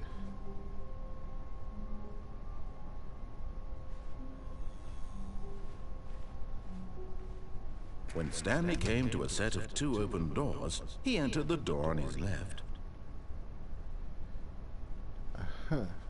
This was not the correct way to the meeting room, and Stanley knew it perfectly well. Perhaps he wanted to stop by the employee lounge first, just to admire it. Standing now in this incredible room, Stanley for the first time understood true happiness. Then the feeling went away, and he felt but eager to get back to business. Stanley took the first open door on his left. And so he detoured through the maintenance section, walked straight ahead to the opposite door, and got back on track. I feel like I've done this part before. I went down the elevator. Let's see here. And there's nothing down here, if I'm not mistaken. Shit, just another door. Alright. Of course. Yet there was not a single person here either. Feeling a wave of disbelief, Stanley decided to go back to his boss's office, hoping he might find an answer there. Oh shit! Hell no! Coming to a staircase, Stanley walked upstairs to his boss's office.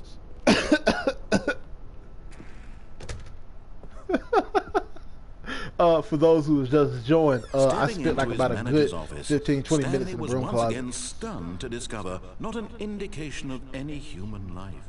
What could it mean? Stanley wondered aloud to nobody.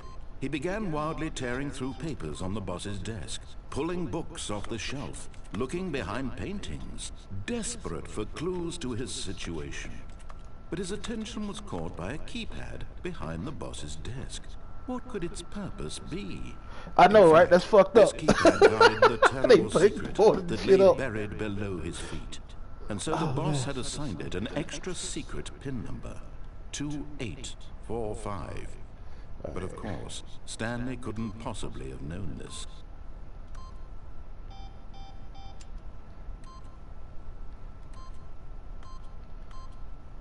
Yet incredibly, by simply pushing random buttons on the keypad, Stanley happened to input the correct code by sheer luck.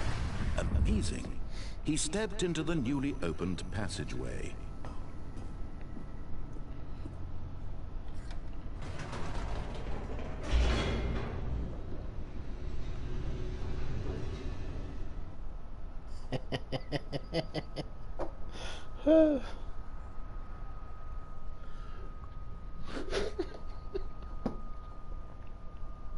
They boarded up the fucking broom closet. That is hilarious.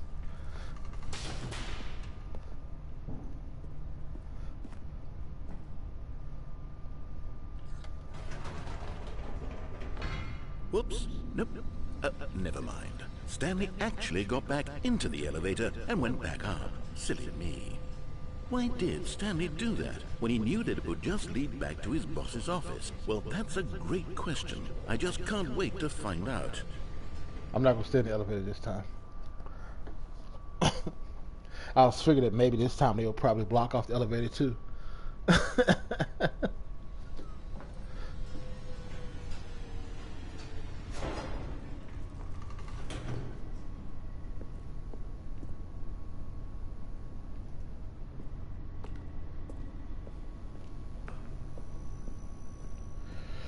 Here we are, Stanley. It's your boss's office. Exactly the way it was before you got onto the elevator. It's still just exactly what it is. What a decision you've made to come up here and look at the office again.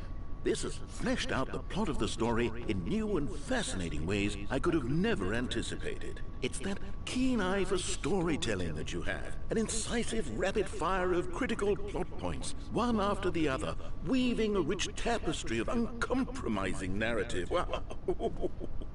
I'm bolted to the edge of my seat. Incredible. Now he's getting back into the elevator and going down again. Ladies and gentlemen, How does he keep coming up with all of this?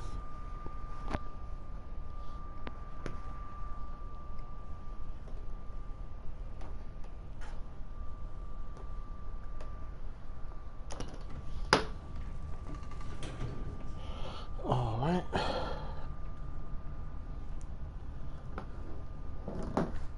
Surely this time Stanley will walk forward into the spooky corridor. Stanley walked straight ahead through the large door that read Mind Control Facility.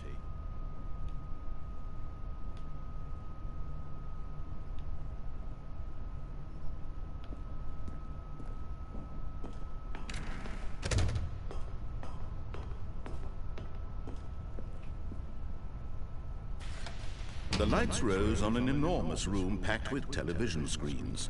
What horrible secret did this place hold? Stanley thought to himself. Did he have the strength to find out?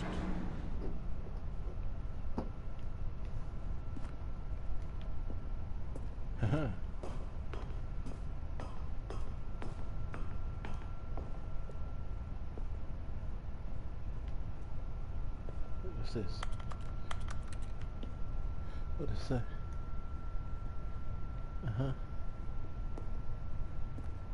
So this is what it observed me. Okay, cool. Now the monitors jumped to life, their true nature revealed. Each bore the number of an employee in the building, Stanley's co-workers.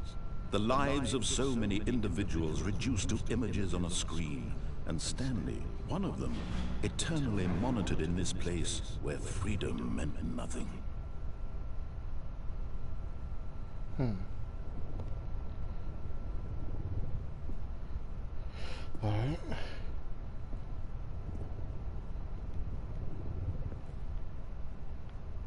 You don't want me to go over here. You want me to come over here.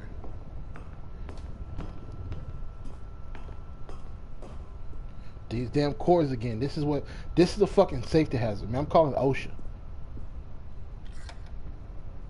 This mind control facility, it was too horrible to believe. It couldn't be true. Had Stanley really been under someone's control all this time? Was this the only reason he was happy with his boring job? That his emotions had been manipulated to accept it blindly? No. He refused to believe it. He couldn't accept it. His own life in someone else's control? Never! It was unthinkable, wasn't it? Was it even possible? Had he truly spent his entire life utterly blind to the world? But here was the proof. The heart of the operation. Controls labeled with emotions. Happy, or sad, or content. Walking, eating, working, all of it monitored and commanded from this very place. And as the cold reality of his past began to sink in, Stanley decided that this machinery would never again exert its terrible power over another human life. For he would dismantle the controls once and for all. Or not.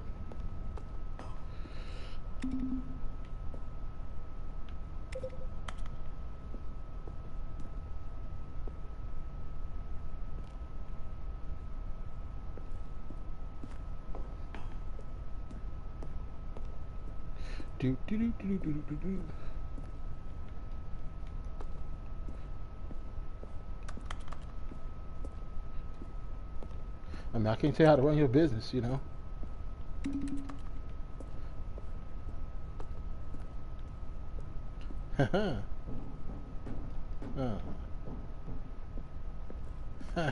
Oh.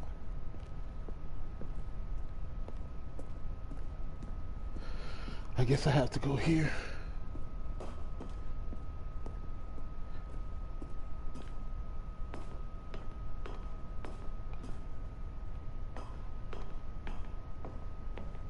What the fuck does that say?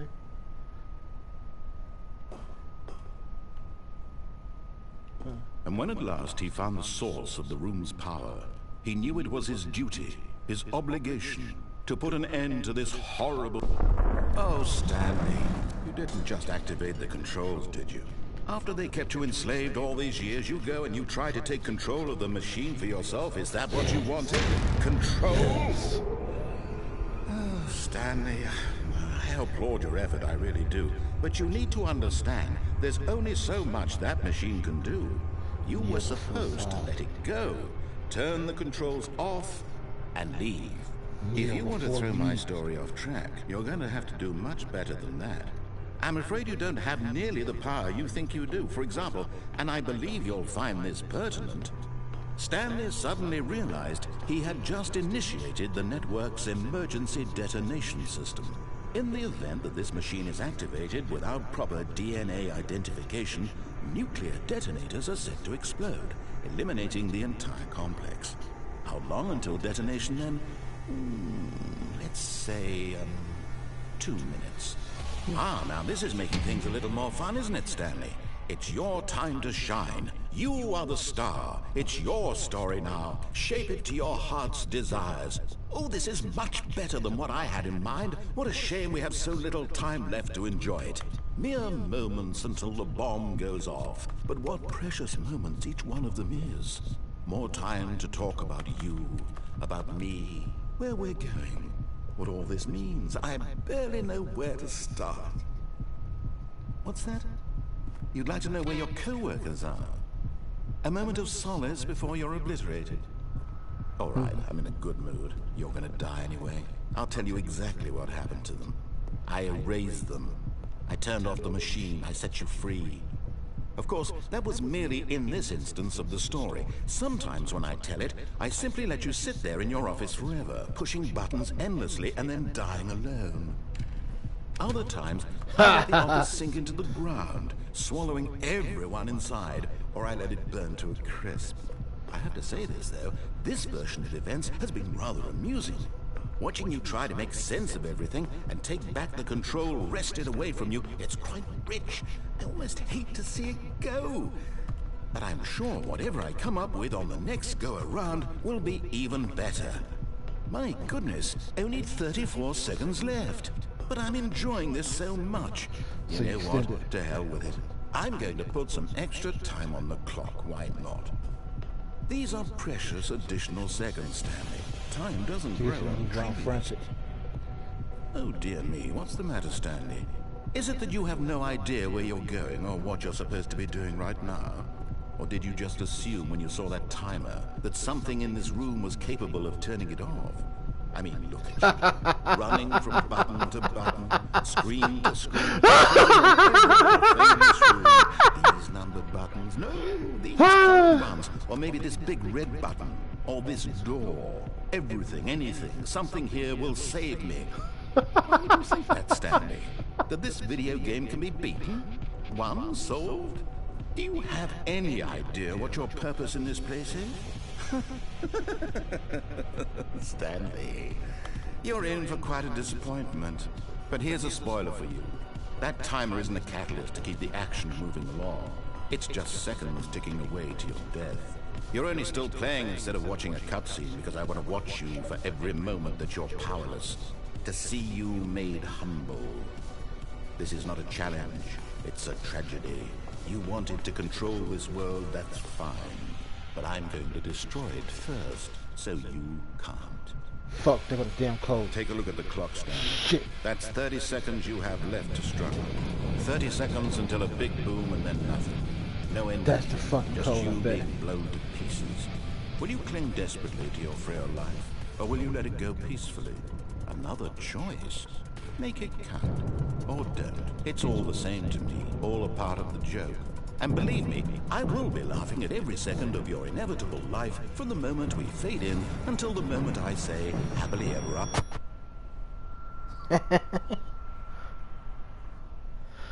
So next time I wind up here, I'm gonna try those numbers that's on the wall. I just gotta find 0 with the little light thing that says 0. There's a way to stop it.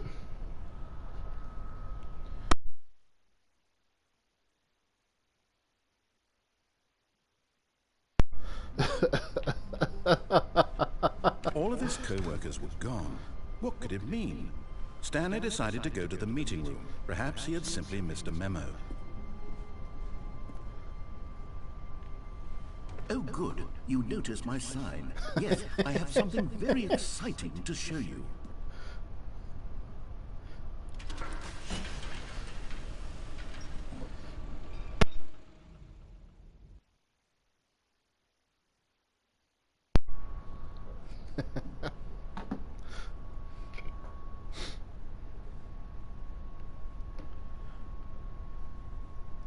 The fuck we doing now?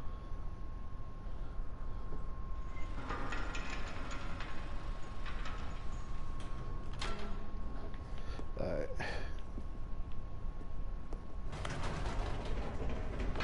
You see, Stanley, I've been reflecting on the Stanley Parable and about how roundly disappointing this ultra deluxe version has turned out to be. The original Stanley Parable was a landmark, and any new content for it should live up to that legacy. So forget this ultra deluxe nonsense. I say we take it one step even further. Which is why I'm very proud to announce for the first time ever, the Stanley Parable 2.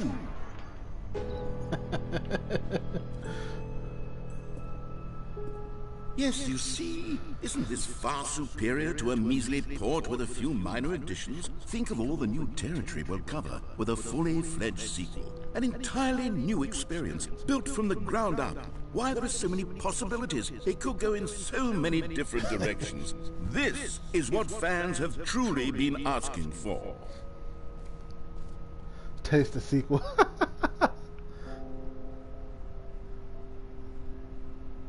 I got you. Calling it the Stanley Parable 2 is just so much catchier than Ultra Deluxe, don't you think? Ultra Deluxe? What does it even mean? But the Stanley Parable 2, now that's an artistic statement right there. It's future-oriented. It screams progress and innovation and long-term franchising potential.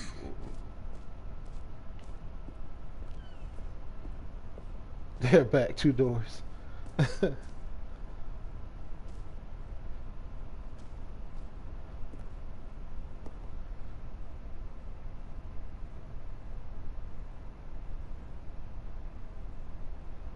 like that.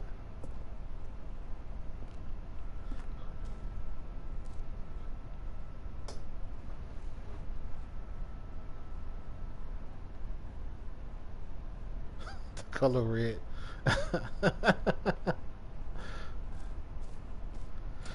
Alright.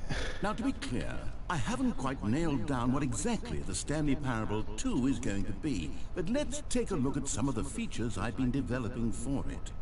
I figure that if I can loosely organize a handful of interesting concepts, that surely the game will sort of naturally spring up around them. It'll all work itself out. Game development is much more of a fuzzy magic than anything scientific or logical, really.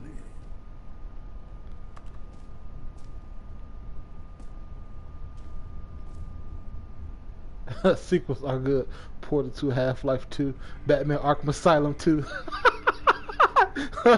Arkham City. I got Divinity, Original Sin, one of them. Doom 2, Aladdin. Okay, wow. Dark Souls 2 is Lonnie. That's your shit right there, Dark Souls. They poking fun at everything.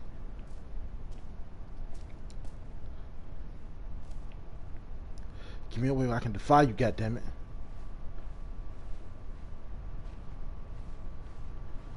Holo Expo 2. Alright. Portal 2, yeah.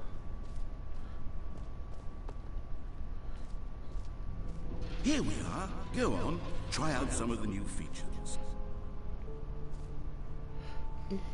Well, excuse me.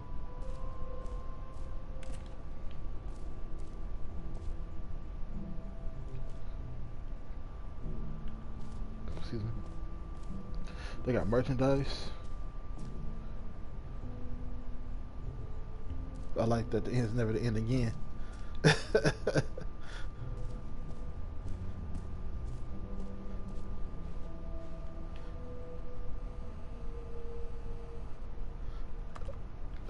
Ah, come on, come on, come on, come on, come on, come on.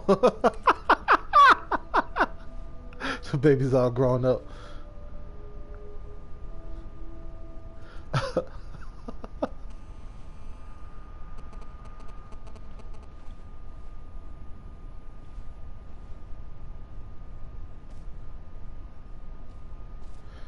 Alright. That's what with me.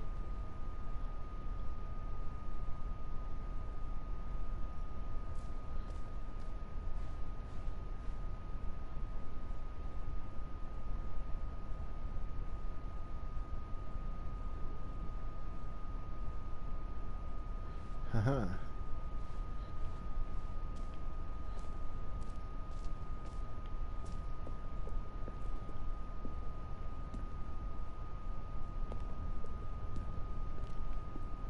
Okay. Ah, There's stars. You can't click. collectibles. Now it's a real video game. In the Stanley Parable 2, you'll run around gathering up these miniature Stanley figurines. And what's truly innovative is that there will be no reward for collecting all of them. I don't want to stifle the intrinsic joy of watching a number go up. You simply collect all of them, and then you move the hell on with your unremarkable You'll never get life. it. Oh, no, wrong. Are these bodies?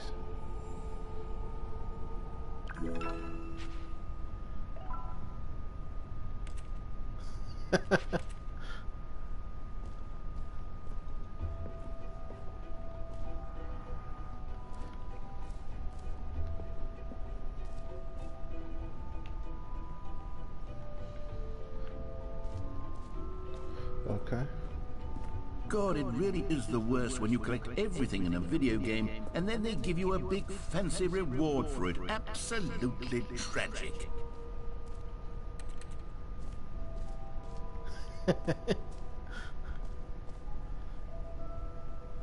It just works. Now, here's something special. You remember that broken test trophy that got left in the game on accident? Well, I'm developing a technology to simply give you the trophy. Yes. You see, you'll come to this lever, and when you pull it, okay, perhaps I should have clarified. This is technology that will exist. Right now, the trophy is still fully broken. I'm not a wizard, Stanley, but I guarantee it will be fixed in the sequel to at last satisfy the hordes of ravenous fans all over the world who have been uproariously demanding this feature. Gamers, we hear you, and I promise it will happen. Oh, man.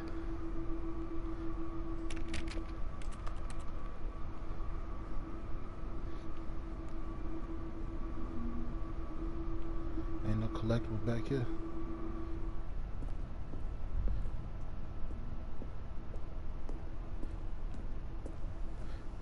Alright, let's see here. What else? What other exhibits haven't we seen yet?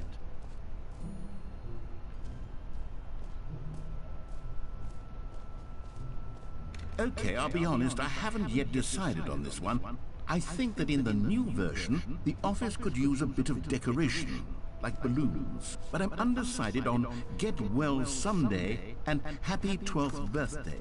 Which would you go with?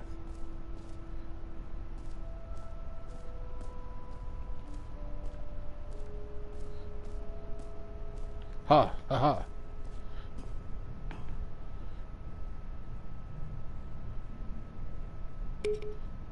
You know, sometimes when you solicit another person's opinion, it makes you realize that you knew which one you actually really wanted all along. Happy 12th birthday, step-niece, it is.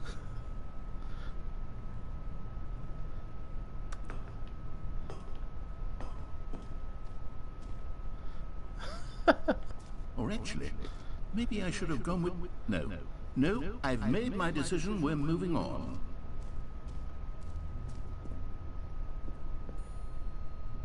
A common complaint of the Stanley Parable was that it was confusing and paradoxical, that it engendered a chaotic sense of reckless despair in those who played it. Well, I'm happy to say that after much consideration, I've engineered a clever solution to this fundamental problem with the game. It's the Stanley Parable Reassurance Bucket. You see, Stanley, anytime you're holding the bucket, a sense of calm and ease will fill your mind and your heart. It's true. As long as you hold on to the bucket, the many disorienting contradictions of the Stanley Parable will feel perfectly normal and perhaps even comforting. You may even come to long for the gentle embrace of jarring cognitive dissonance while the bucket is in your arms. And to be honest, it's a much more convenient solution for me than actually redesigning the game to be less uncomfortable. Can you imagine what a pain in the ass that would be? Yes, the bucket is the perfect solution. Come on, give it a try. No.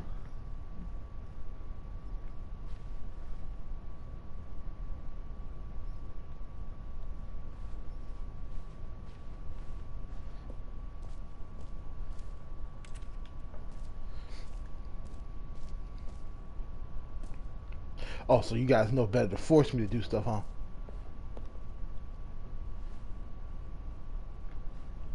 No.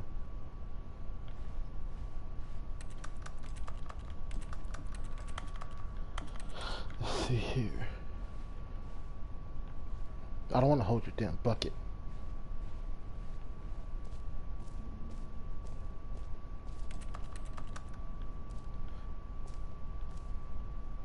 Fuck your bucket.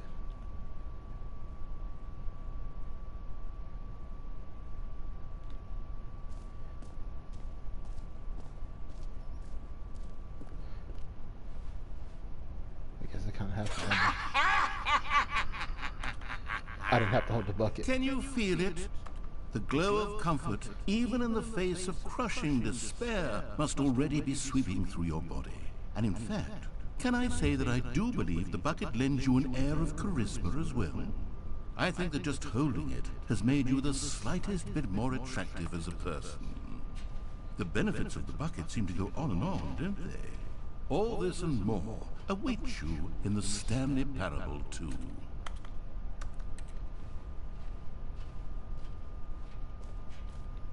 Now I have a bucket. Great.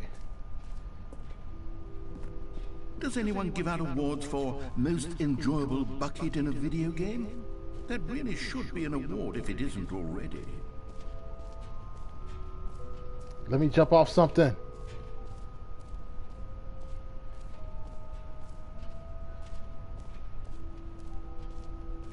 For the Stanley Parable 2, I asked myself, what do players really want? And of course, the first and most obvious answer is that they want to be individually recognized and validated as people. So with that in mind, my first addition to the game is this button which speaks the name of the person playing the game. Isn't that wonderful? My name is Stanley. I mean, you know that. Jim. Sorry, I should have clarified. Right now, the button only says the name Jim. But of course, in the final game, this button will say your name, whatever name that is. Here, let's have you role-play as Jim to really simulate the full experience of this feature. Just play along. I promise you'll love it. Okay, here we go. Let's take a deep breath, clear your mind, forget whoever you are, and simply become a person named Jim. I want you to imagine yourself living as Jim, sleeping and waking as Jim, falling in love and being heartbroken as Jim. Whoa, hold on. I wasn't finished setting up the backstory. If you don't properly roleplay as Jim, then you'll never understand the impact of this button. Otherwise, it's just a stupid button that says somebody else's name. Okay, we're doing it again, and this time let me finish first. Now, allow yourself to become Jim. All right, fine, whatever. It's just a meaningless button that says Jim. Are you happy now? Get out of here. I'm done with this button. Why don't you go humiliate me in front of a different feature that I work very hard on?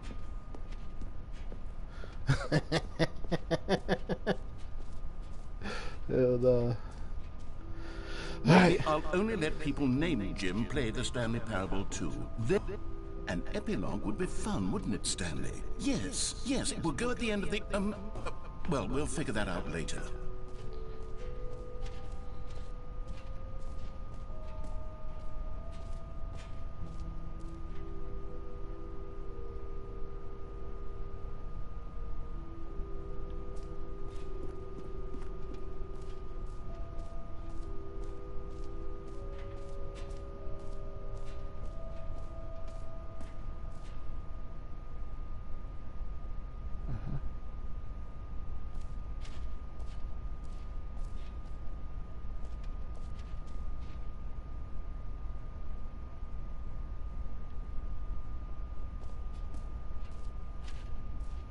Stanley, here's an idea that I'm truly fond of. It's never been done before in a video game. This is, in fact, a hole that you can fall down forever. That's right. Infinite falling. You can fall until the end of time, if you like. A stunning leap forward for video games as a medium. You see, isn't it wonderful? One of my more ingenious concoctions, if I do say so. Now then, since you've gotten to see the infinite hole, you can press the teleport button to pop back up to the top, and we can continue onward. Great. Now, I'm very excited to show you even more of my ideas for the sequel. Okay, and I guess we're back in the hole now. Did you really need to see it again? I don't know what else there is to say, Stanley. It's an infinite hole. It's exactly what you're doing right now, but forever. There really are so many other fascinating exhibits that I've prepared for you. I really spent a lot of time on all this, and I would very much like to show you some more of them. How about we go ahead and press that teleport button again so we can get back to what's really important about... Oh, goodness. Well, this is rather embarrassing, Stanley. I'll be honest with you, I truly did not believe that anyone would actually stay in the hole long enough to hit the bottom. Yes, I know, I told you the hole was infinite, but come on! Who actually wants to fall forever? The hole was plenty deep. It was more than deep enough, in my opinion. Maybe it's you who likes falling too much. Maybe you're the problem. Look, things got a little heated there. I think we both said some things we didn't mean. Why don't we just put all this behind us and agree to just call the hole mostly infinite? If that works for you, then go ahead and press the teleport button to warp up to the top of the hole and we can move on. I'll just be up here when you're ready. Oh, for heaven! You see, I was right. The problem is you. The problem is that you like holes too much. Not normal. A normal person would have said, yep, that's an infinite hole right there. Goes on forever till the end of time. Don't need to see it all, but not you. Oh, no, no, no, no. You have a weird sort of... Oh. Did the hole seem even shorter to you this time? I couldn't help but feel like you spent a little less time in there than you did before. I mean, admittedly, I didn't make an infinite hole. I didn't think it was that not infinite. Well, I suppose once again there's nothing to do here. If you decide you've had enough of the hole, you can hit the teleport button and come join me up above. Had enough? I'm positively thrilled. Oh, gosh, how could I have guessed? You're back in the hole. If this starts to become a thing where... Wow. Okay. You fucking with me. Yeah. I'm starting to become extremely certain that the hole is not only not infinite, but that it's growing steadily less and less infinite. I suspect that I'm starting to hit the point where it's no longer feasible to call the hole infinitely deep, even by the lax overall standards for accountability and marketing. What's going on here? Stanley, I have no explanation for the uncertain nature of the hole's length. Here, let's try something. Let's pop back up to the top, and we'll see if it gets any shorter. Well, there it is. The shame of my lie has come to... How is this still appealing to you? I know you're obsessed with holes, but at this depth, I just can't see this scratching the itch. Oh, who am I to judge? You just do whatever it is you're here to do and hit the teleport button when you're ready to move on. Is the, teleport button not working? You sure? Well, I mean... I really don't have an explanation. It was working just a moment ago. Try it again. Alright, now I'm stuck for real.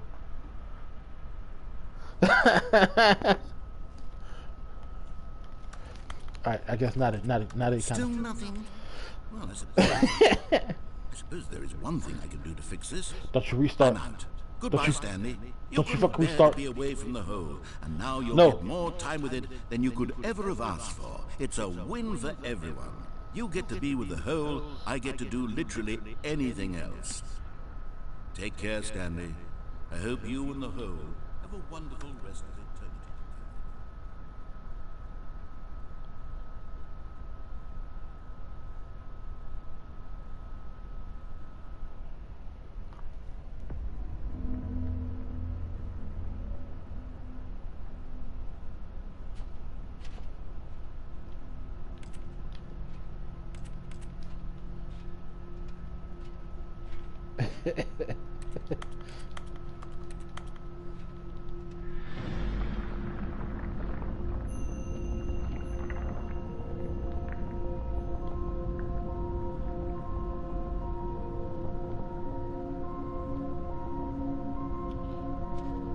Somebody's throwing cigarettes down here.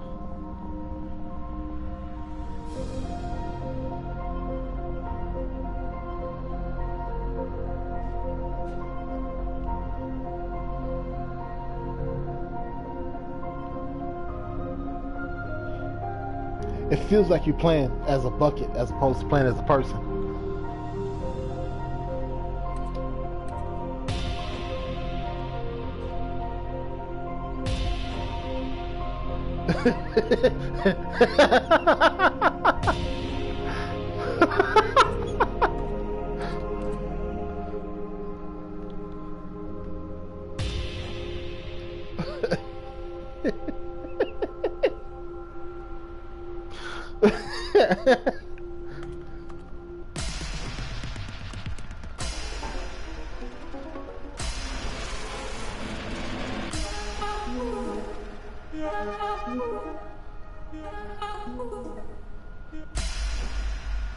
My head's stronger. Now you're no longer using up the space of mine. My head's stronger. Now you're no longer using up the space of mine. My head's stronger. Now you're no longer using up the space of mine. My head's stronger.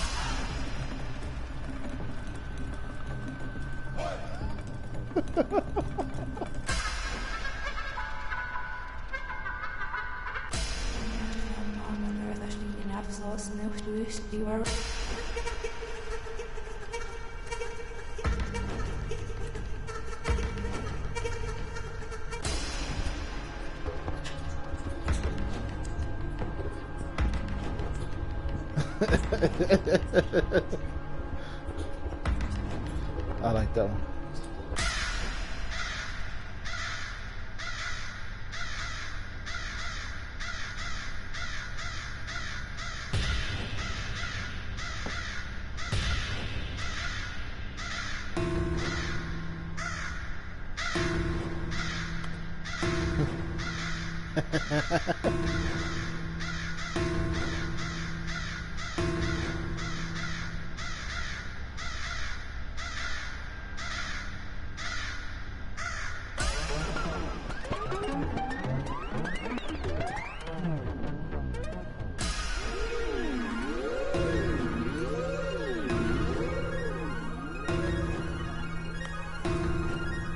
Stanley?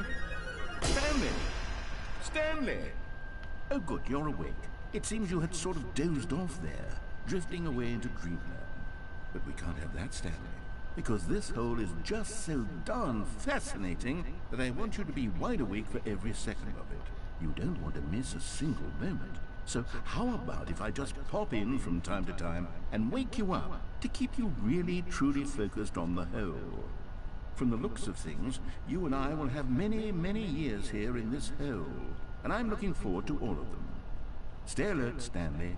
I'll be back. Toodle.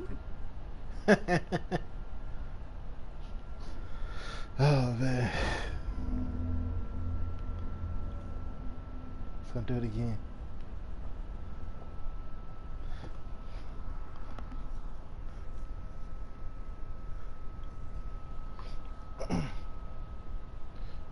Here we are. Go on.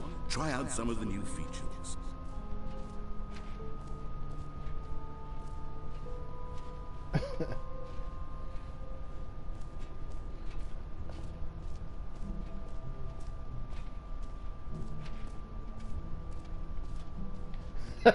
Fine, it ended.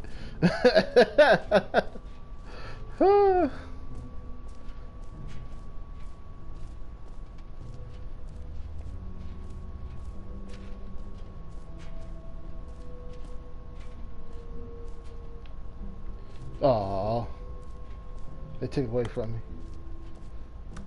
Why y'all always take away the things that I like? So they fucking do me.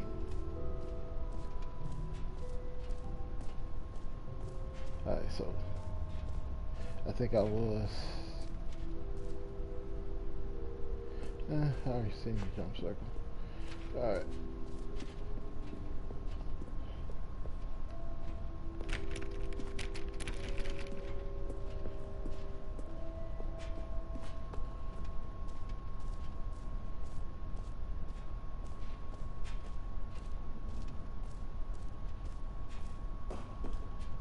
I haven't been down there.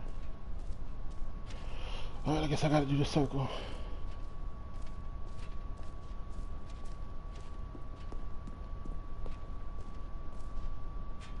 You know what? Let's bring the jump circle back for Stanley Parable 2 as well. It's...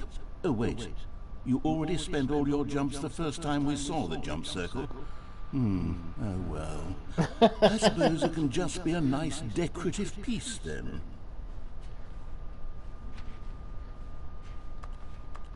Alright. I guess we'll head on out this piece.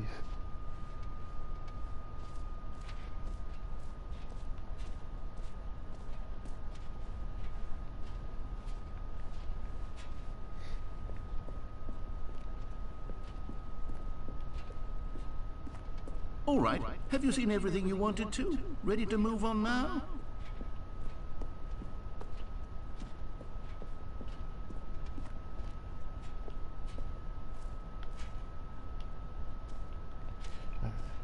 So, Stanley, what do you think?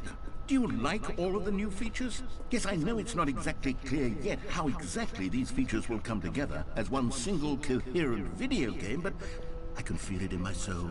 It's going to work. There's definitely a good game in there somewhere. Say, let's do an experiment. I'll arrange these new features together, and we'll see whether or not it coheres into a meaningful gameplay experience. Okay. Are you ready? Here it is. I give you the Stanley Parable 2.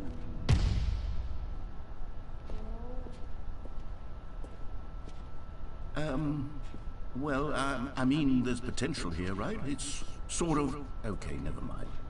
Hold on, let me do a different arrangement. Okay, yes, this is much better. I feel good about this. Here we go, version 2. Who am I kidding, Stanley? This isn't a coherent video game at all. It's a lot of gags. And I do very much enjoy creating gags, but they don't add up to anything.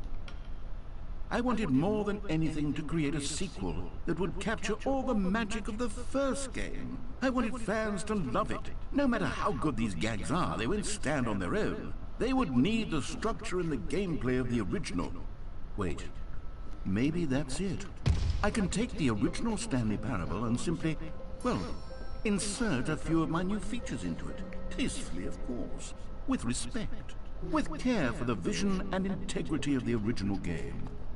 Would it possibly work? I suppose it could. But it would need a really, really tremendous title screen. A title screen that says with bold and uncompromising conviction, "This is the Stanley Parable 2. Let me see if I can whip something up. All right, perfect. Go ahead. Take a look.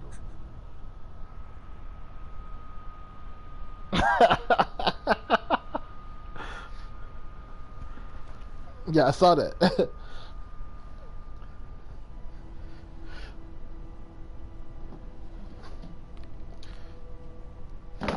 This game be fucking with you, man. This game is fucking horrible, man. This game is fuck. That's all it does. It's like one big mind fuck. Although this is much better. I like it.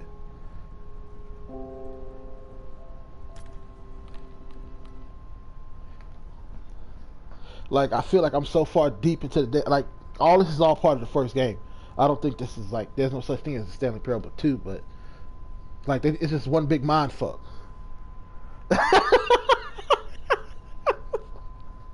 Oh man, it's just. This is the story of a man named Stanley. Really? Stanley worked for a company in a big building where he was employee number 427. Employee number 427's job was simple. He sat at his desk in room 427 and he pushed buttons on a keyboard. Orders came to him through a monitor on his desk, telling him what buttons to push, how long to push them, and in what order. This is what employee 427 did every day of every month of every year. And although others might have considered it soul-rending, Stanley relished every moment that the orders came in, as though he had been made exactly for this job. And Stanley was happy. Until. And then one day, something very peculiar happened. Something that would forever change Stanley. Something he would never quite forget. He had been at his desk for nearly an hour when he realized that not one single order had arrived on the monitor for him to follow. No one had showed up to give him instructions, call a meeting, or even say hi. Never in all his years at the company had this happened. This complete isolation. Something was very clearly wrong. Shocked, frozen solid, Stanley found himself unable to move for the longest time.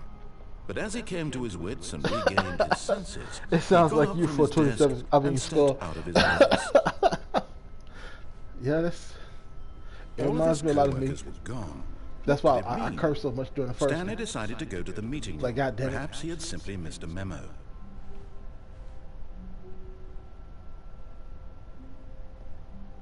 Really? Stanley felt the bucket calling to him, begging him to pick it up. Why was he not doing it? When Stanley came to a set of 2 open doors, he entered the... This was not the correct way to the meeting room, and Stanley knew it perfectly well. Perhaps he wanted to stop by the employee lounge first, just to admire it. Stanley felt lightheaded, butterflies in his stomach, giddy in a way he had never known before. But eager to get back to business, Stanley took the first open door on his left. And so he detoured through the maintenance section, walked straight ahead to the opposite door, and got back on track.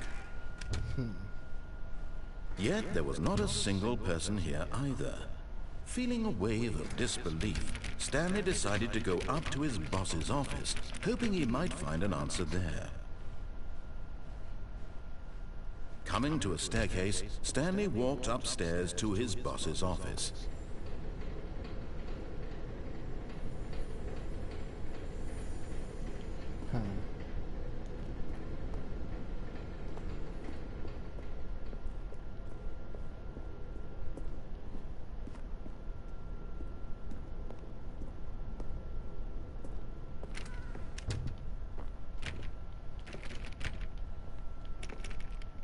Last time they opened.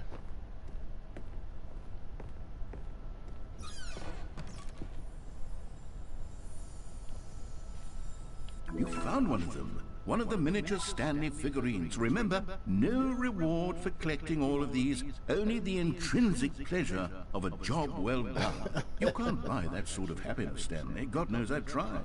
So, I implore you to savor each and every moment you come across one of these beautiful figurines.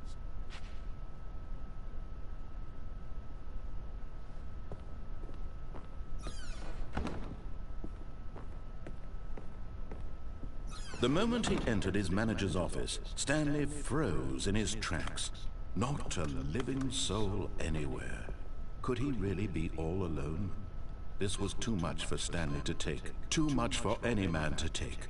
He fell to his knees, bursting into half moans, half sobs, the guttural retching of life from a man denied any hope, any reason to keep going. Here on the floor, he lay prone, paralyzed by fear for nearly a full hour. But when at last he began to move about and survey the situation, he found a keypad behind the boss's desk. What could it mean? Was it a sign of hope for Stanley's future?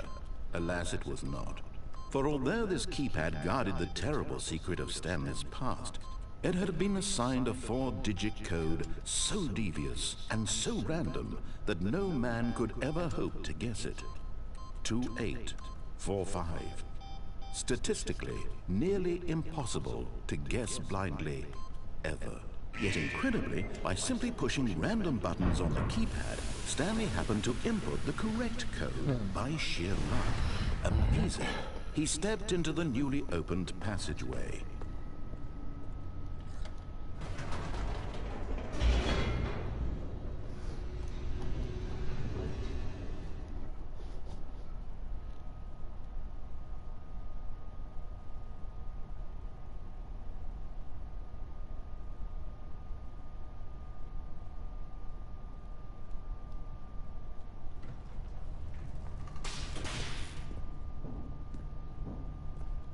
Stanley walked straight ahead through the large door that read Mind Control Facility.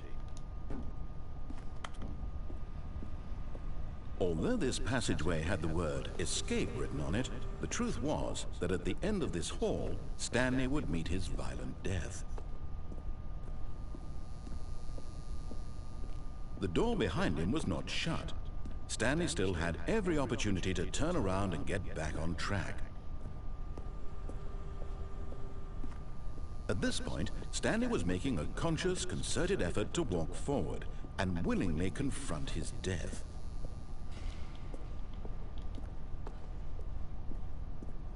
Yahoo!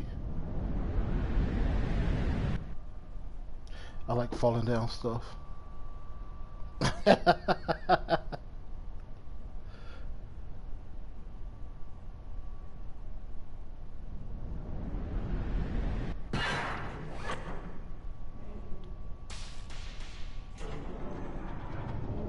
As the machine whirred into motion and Stanley was inched closer and closer to his demise, he reflected that his life had been of no consequence whatsoever. Stanley can't see the bigger picture. He doesn't know the real story, trapped forever in his narrow vision of what this world is. Perhaps his death was of no great loss, like plucking the eyeballs from a blind man.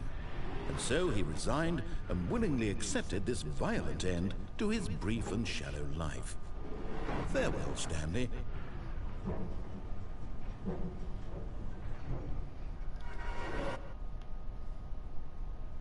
Farewell, Stanley, cried the narrator, as Stanley was led helplessly into the enormous metal jaws. In a single visceral instant, Stanley was obliterated, as the machine crushed every bone in his body, killing him instantly.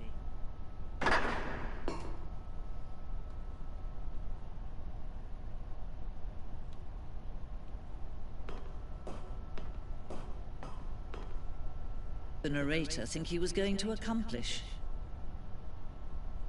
When every path you can walk has been created for you long in advance, death becomes meaningless, making life the same. Do you see now? Do you see that Stanley was already dead from the moment he hit start?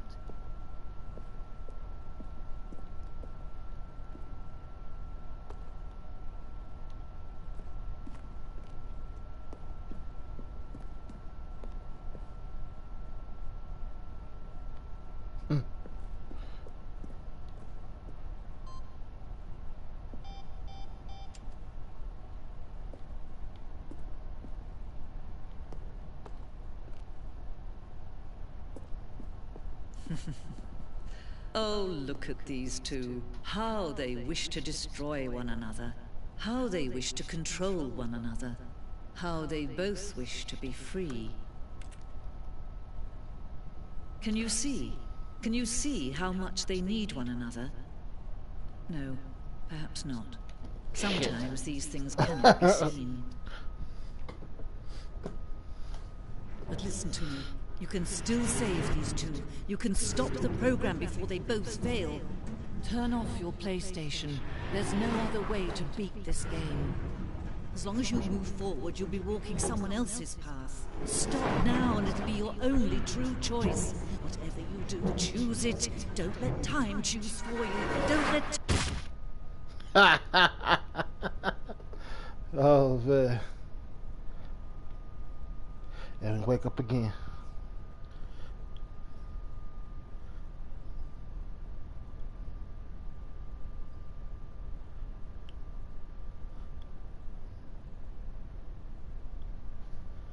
Man, this damn game's a fucking trip, man.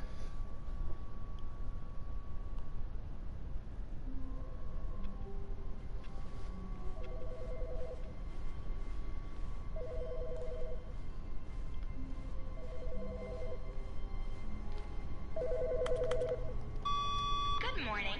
Thank you for contacting the Future Happiness Foundation.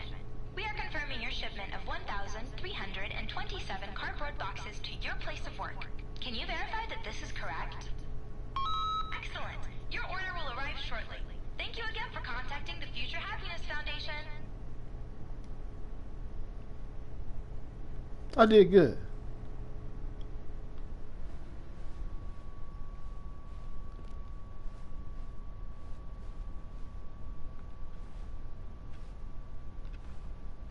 Maybe Stanley would never pick up the bucket. A lonely bucket, lonely and miserable and Stanley-less. Such a sad fate for a bucket.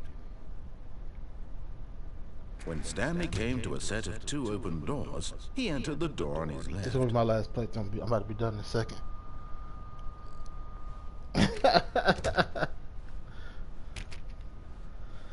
Oh man.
These are locations of all of them.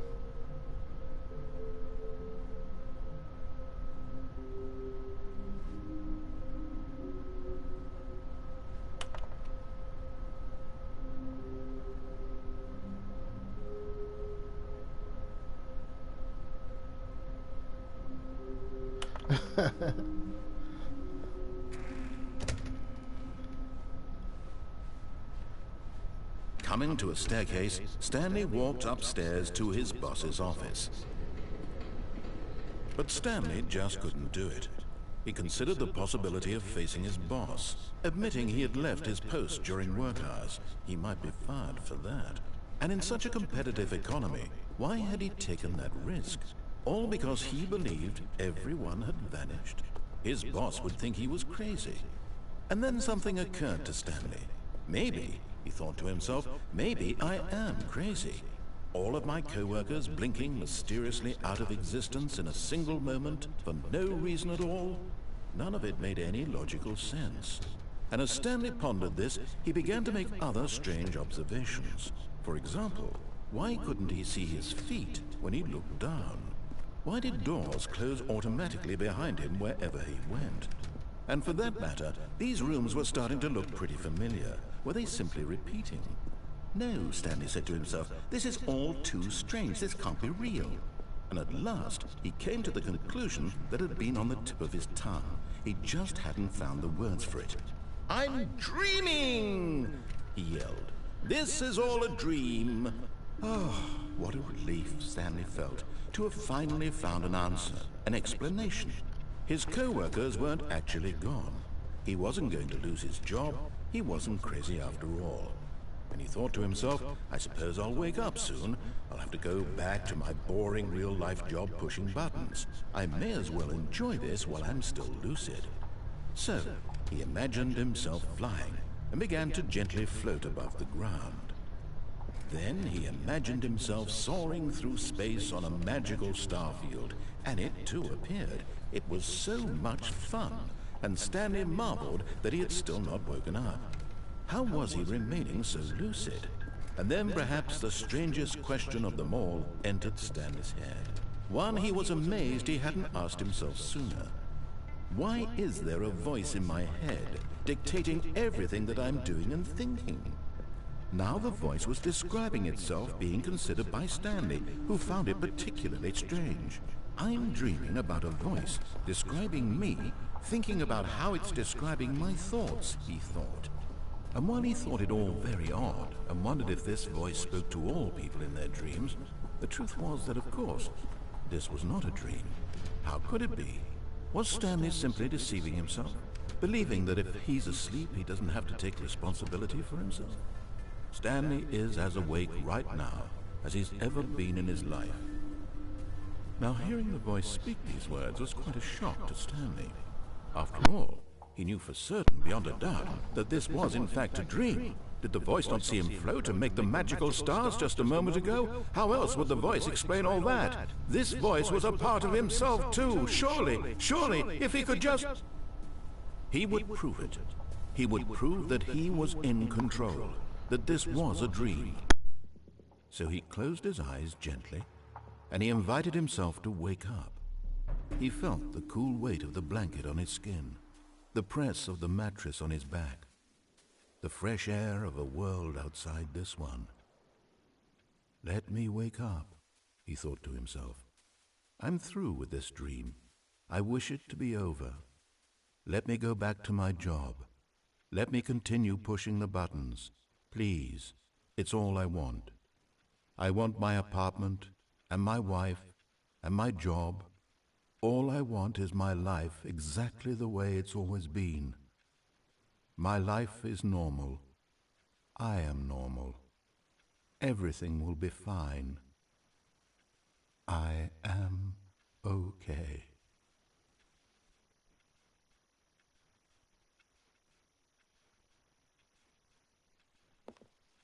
Stanley began screaming. Please, someone, wake me up. My name is Stanley. I have a boss. I have an office. I am real. Please, just someone tell me I am real. I must be real. I must be. Can anyone hear my voice? Who am I? Who am I? And everything went black.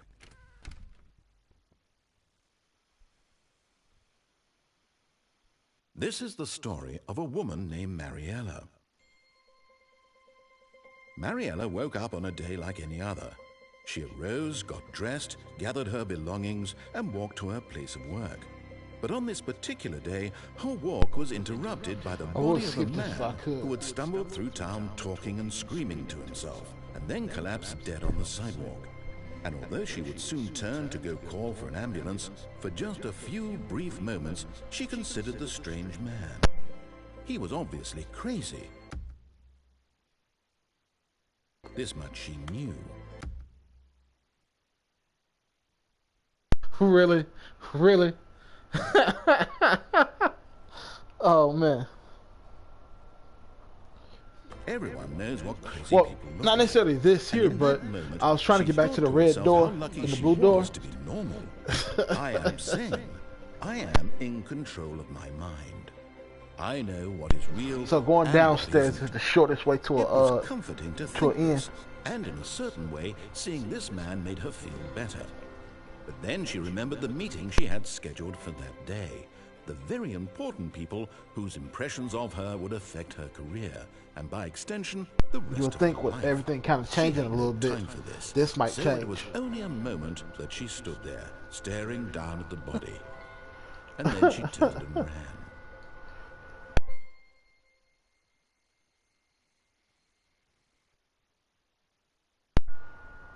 The end is never the end.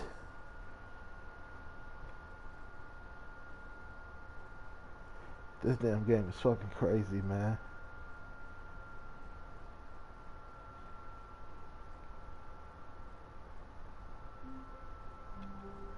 They still got these fucking balloons. Stanley decided to go to the meeting room to check on his co-workers. He never functioned well by himself and constantly needed support. Stanley, pick up the bucket. Oh, fuck you. You gonna force me to pick up the bucket, huh? When Stanley came to a set of 2 open doors, he entered the door on his left. Really? This No, was man, not the don't correct way to the don't meeting go with room, that, man. and Stanley knew it perfectly well. Perhaps he wanted to stop by the employee lounge first, just to admire it. The lounge was grand, majestic, perhaps, but eager to get back to business, Stanley took the first open door on his left.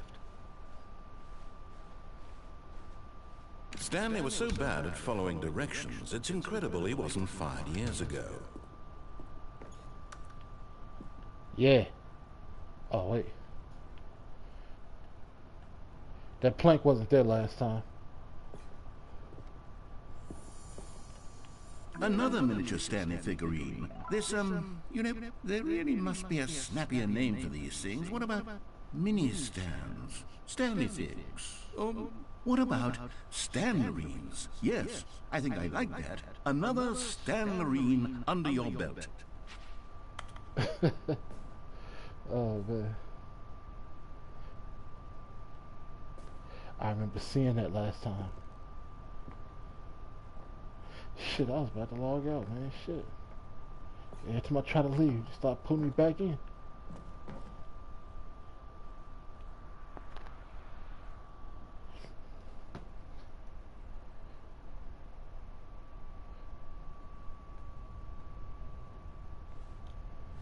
Stanley had now gotten himself so far off the beaten path that it seemed the office had begun so far off the beaten path that it seemed the office had begun so far off the beaten path that it seemed the office had begun so far off the beaten path that it seemed the office had begun so far off the beaten path that it seemed the office had begun so far off the beaten path Never that it the seemed the dialogue. office had begun so far off the beaten path that it seemed the office had begun so far off the beaten path that it seemed the office had begun so far off the beaten path. You didn't think I was actually just a recording, did you? What a silly and trite explanation that would be. All the back and forth between you and me, all the absurd adventures we've been through, and it all turns out I'm just a tape recording? It was all just in Stanley's head. I bet that's the kind of twist you think is revelatory. I bet each and every time you watch a movie where it turns out all to be in the main telling, it must be so simple to be you. Life being an unending waterfall of surprises and delights. How much more exciting you must find the world than the rest of us do. Now I've become sad. Look what you've done to me. This is all your fault. Oh man.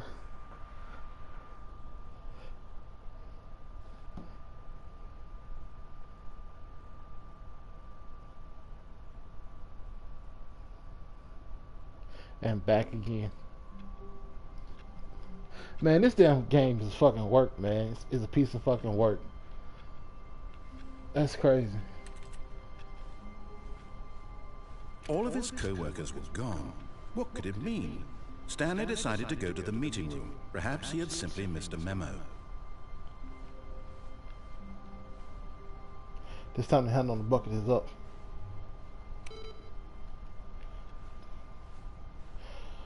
Let's see here. What's this? These computers weren't on either, I don't think.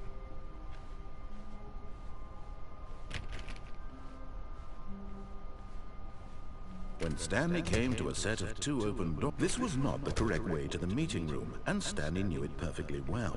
Perhaps he wanted to stop by the employee lounge first, just to admire it. And here it was, the lounge. What a room, Stanley thought to himself. But eager to get back to business, Stanley took the first open door on his left.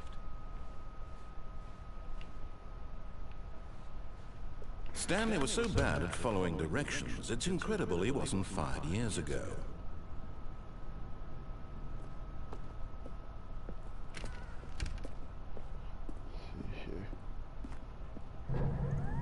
Look, Stanley, I think perhaps we've gotten off on the wrong foot here. I'm not your enemy, really, I'm not. I realize that investing your trust in someone else can be difficult, but the fact is that the story has been about nothing but you all this time. There's someone you've been neglecting, Stanley. Someone you've forgotten about. Please, stop trying to make every decision by yourself. Now, I'm not asking for me, I'm asking for her. This is it, Stanley. Your chance to redeem yourself. To put your work aside. To let her back into your life. She's been waiting. That's her, Stanley. You need to be the one to do this. To reach out to her. Oh, no, you can't. Did you just unplug the phone? No, that wasn't supposed to be a choice. How did you do that? You actually chose incorrectly? I didn't even know that was possible. Let me double check. No, It's definitely here, clear as day. Stanley picks up the phone. He's taken to his apartment where he finds his wife, and the two pledge themselves to one another. Music comes in, fade to white, roll credits. Not picking up the phone is actually somehow an incorrect course of action. How is that even possible? None of these decisions were supposed to mean anything. I don't understand. How on earth are you making meaningful choices? What did you... Wait a second. Did I just see... No, that's not possible. I can't believe it. How had I not noticed it sooner? You're not Stanley. You're a real person. I can't believe I was so mistaken. This is why you've been able to make correct and incorrect choices. And to think I've been letting you run around in this game for so long. If you've made any more wrong choices, you might have negated it entirely. It's as though you completely ignored even the most basic safety protocol for real-world decision-making. Or did you not grasp the severity of the situation? Well, I won't have that kind of risk on my watch. I'm going to stop the game for a moment so we can educate you properly on safe decision-making in the real world. Please Wait a minute. observe this helpful instructional video. Choice. It's the best part of being a real person. But if used incorrectly, can also be the most dangerous. For example, in this scenario, a hypothetical real person named Rupert has a choice. He could invent a machine that eliminates food shortages across the world to make life better for all people. Or he could spend years of hard work forgetting how to read. Which choice would you make? Remember that unlike here, the real world makes sense, and at no time should you make a choice that does not conform to rational logic. If you find yourself speaking with a person who does not make sense, in all likelihood, that person is not real. Allow the person to finish their thought, then provide an excuse why you cannot continue talking. Turn to a partner and practice saying, "My goodness, is it 4:30? I'm supposed to be having a back, sack, and crack."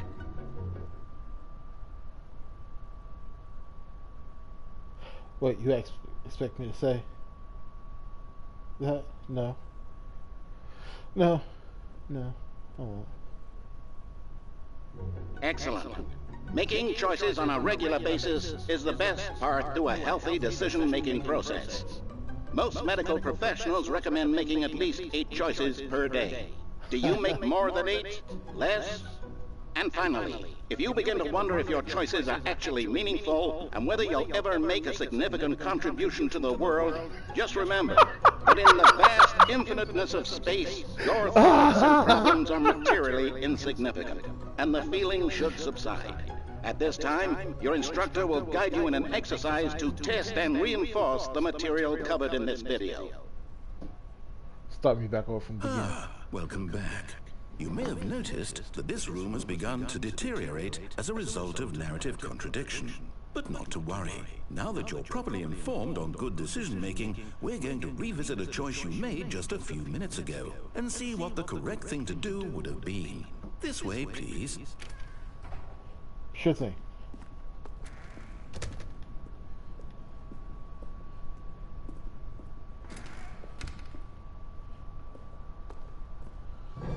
Now that we know your choices are meaningful, we can't have you jumping off the platform and dying. Imagine the main character dying senselessly halfway through the story. That story would make no sense at all. We just need to get you home as soon as possible before the narrative contradiction gets any worse. Unfortunately, it seems this place is not well equipped to deal with reality. They put bars up so I can't jump off.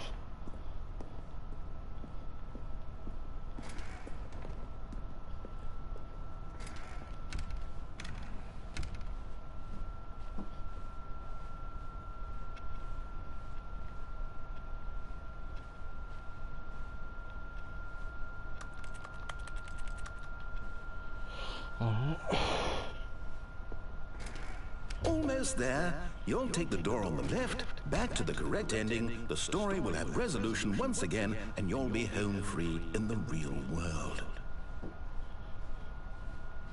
Now remember, all you need to do is behave exactly as Stanley would. That means choosing responsibly and always putting the story first. I'm quite sure you'll be up to the task. Just follow my lead and you'll be fine. All right.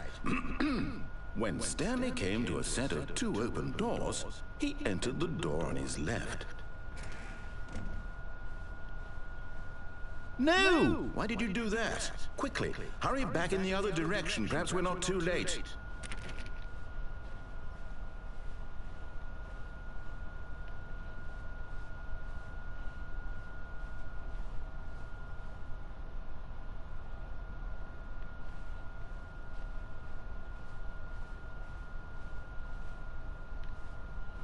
Oh, now it's forced. Okay, cool.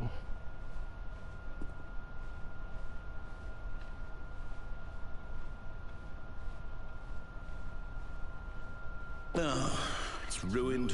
I can't believe, after everything we talked about, that my story, you've destroyed my work. Why? For what?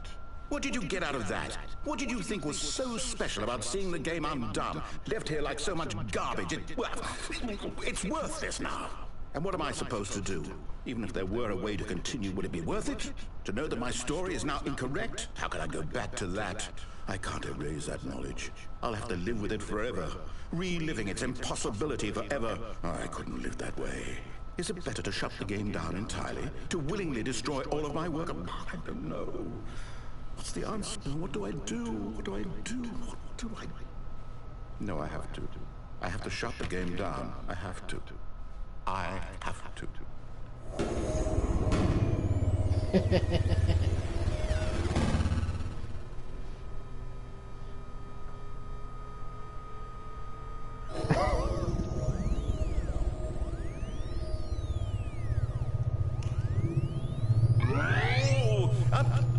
I'm here.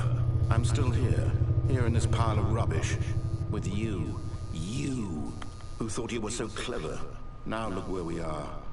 My entire game is destroyed. It was the only thing in the world that was mine, and you've run it into the ground. What, did you think that would be funny? You just had to see? Yeah. Didn't I impress upon you how important it was to be like Stanley? He actually knows how to do what I tell him to. He understands that if I say to do something, there's a damn good reason for it. That thought hadn't even occurred to you, had it? That there's a world outside of you? You're a child. Oh, my story.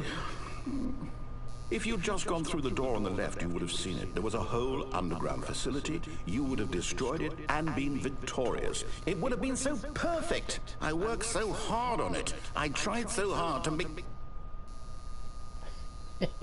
Behave exactly as Stanley would. That means choosing responsibly and always putting the story first. I'm quite sure you'll be up to the task. Just follow my lead and you'll be fine. All right. When Stanley came to a set of 2 open doors, he entered the door on his left. No! Why did you do that? Quickly, hurry back. Behave exactly as Stanley would. That means choosing responsibly and always putting the story first. I'm quite sure you'll be up to the task. Just follow my lead and you'll be fine. All right. You got it, dude. When Stanley came to a set of 2 open doors, he entered the door on his left. No! Why did you do that? Quickly, hurry back. Behave exactly as Stanley would. That means choosing responsibly and always putting the story first. I'm quite sure you'll be up to the task. Just follow my lead and you'll be fine. All right. When Stanley came to a set of 2 open doors, he entered the door on his left. No! Why did you do that? Quickly, hurry back. Behave exactly as Stanley would. That means choosing responsibly and always putting the story first. I'm quite sure you'll be up to the task. Just follow my lead and you'll be fine. All right. When Stanley came to a set of 2 open doors, he entered the door on his left. No! Why did you do that? Quickly, hurry back. Behave exactly as Stanley would. That means choosing responsibly and always putting the story first. I'm quite sure you'll be up to the task. Just follow my lead and you'll be fine. All right. When Stanley came to a set of 2 open doors, he entered the door on his left.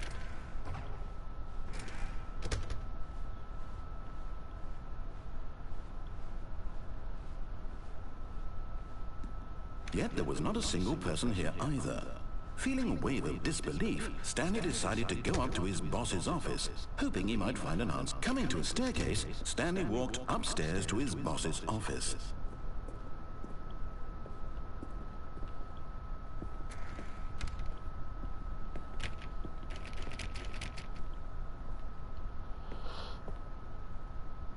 Huh.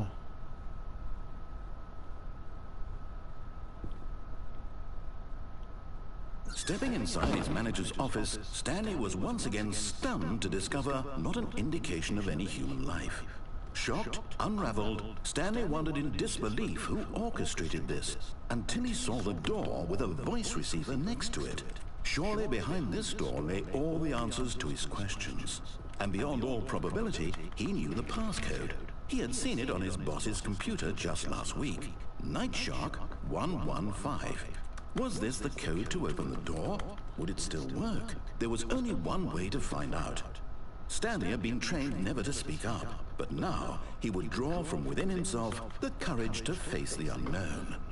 He drew a sharp breath and then spoke the code.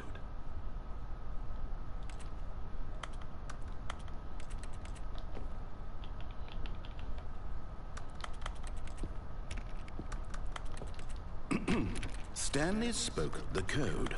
Night Shark 115. He spoke it into the receiver, right there on the wall.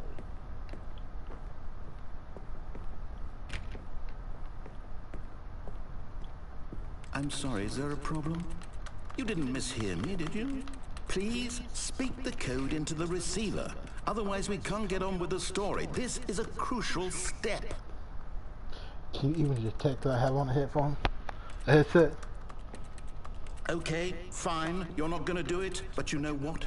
It's pretty humiliating to bring you this far, only for you to suddenly decide you have better things to do. I asked you for this one single thing, for your respect. The kind of respect Stanley shows for his choices. He knows what it means to take a story seriously.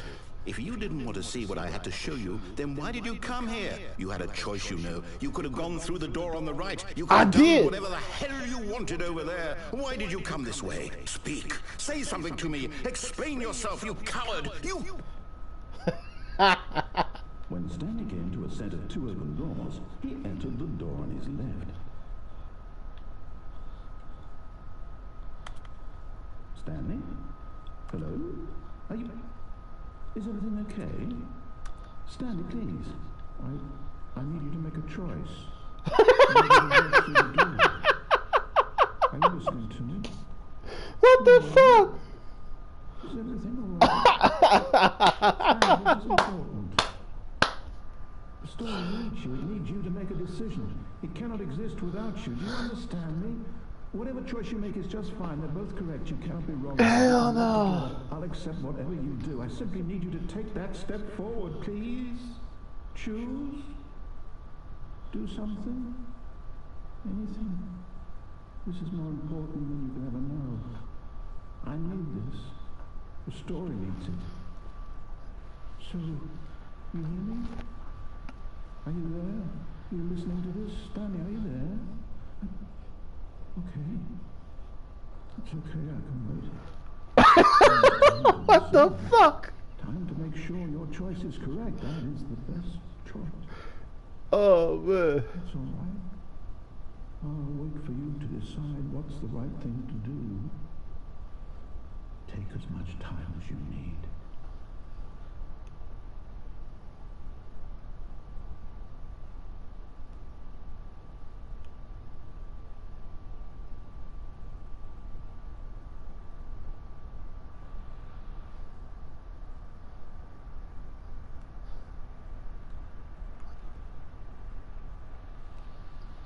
I am convinced that whoever came up with this game is like a philosopher tripping on LSD. I know, right? He was not happy with my decisions. Oh man. But I'm gonna go ahead and call it here. Oh man, this was fucking hilarious. And now it says the sequel is now paused, man. This whole fucking game is fucking insane, man. This is fucking awesome. But here's the crazy thing, right? although I'm streaming it, it's almost, oh hell, there's spoilers now, but like, I see why when you go look at the game, there's no preview for it, because this was a good choice, Groff, man. This was a good choice. This was a good recommendation, man. This shit is fucking crazy. Oh man. Alright, gang.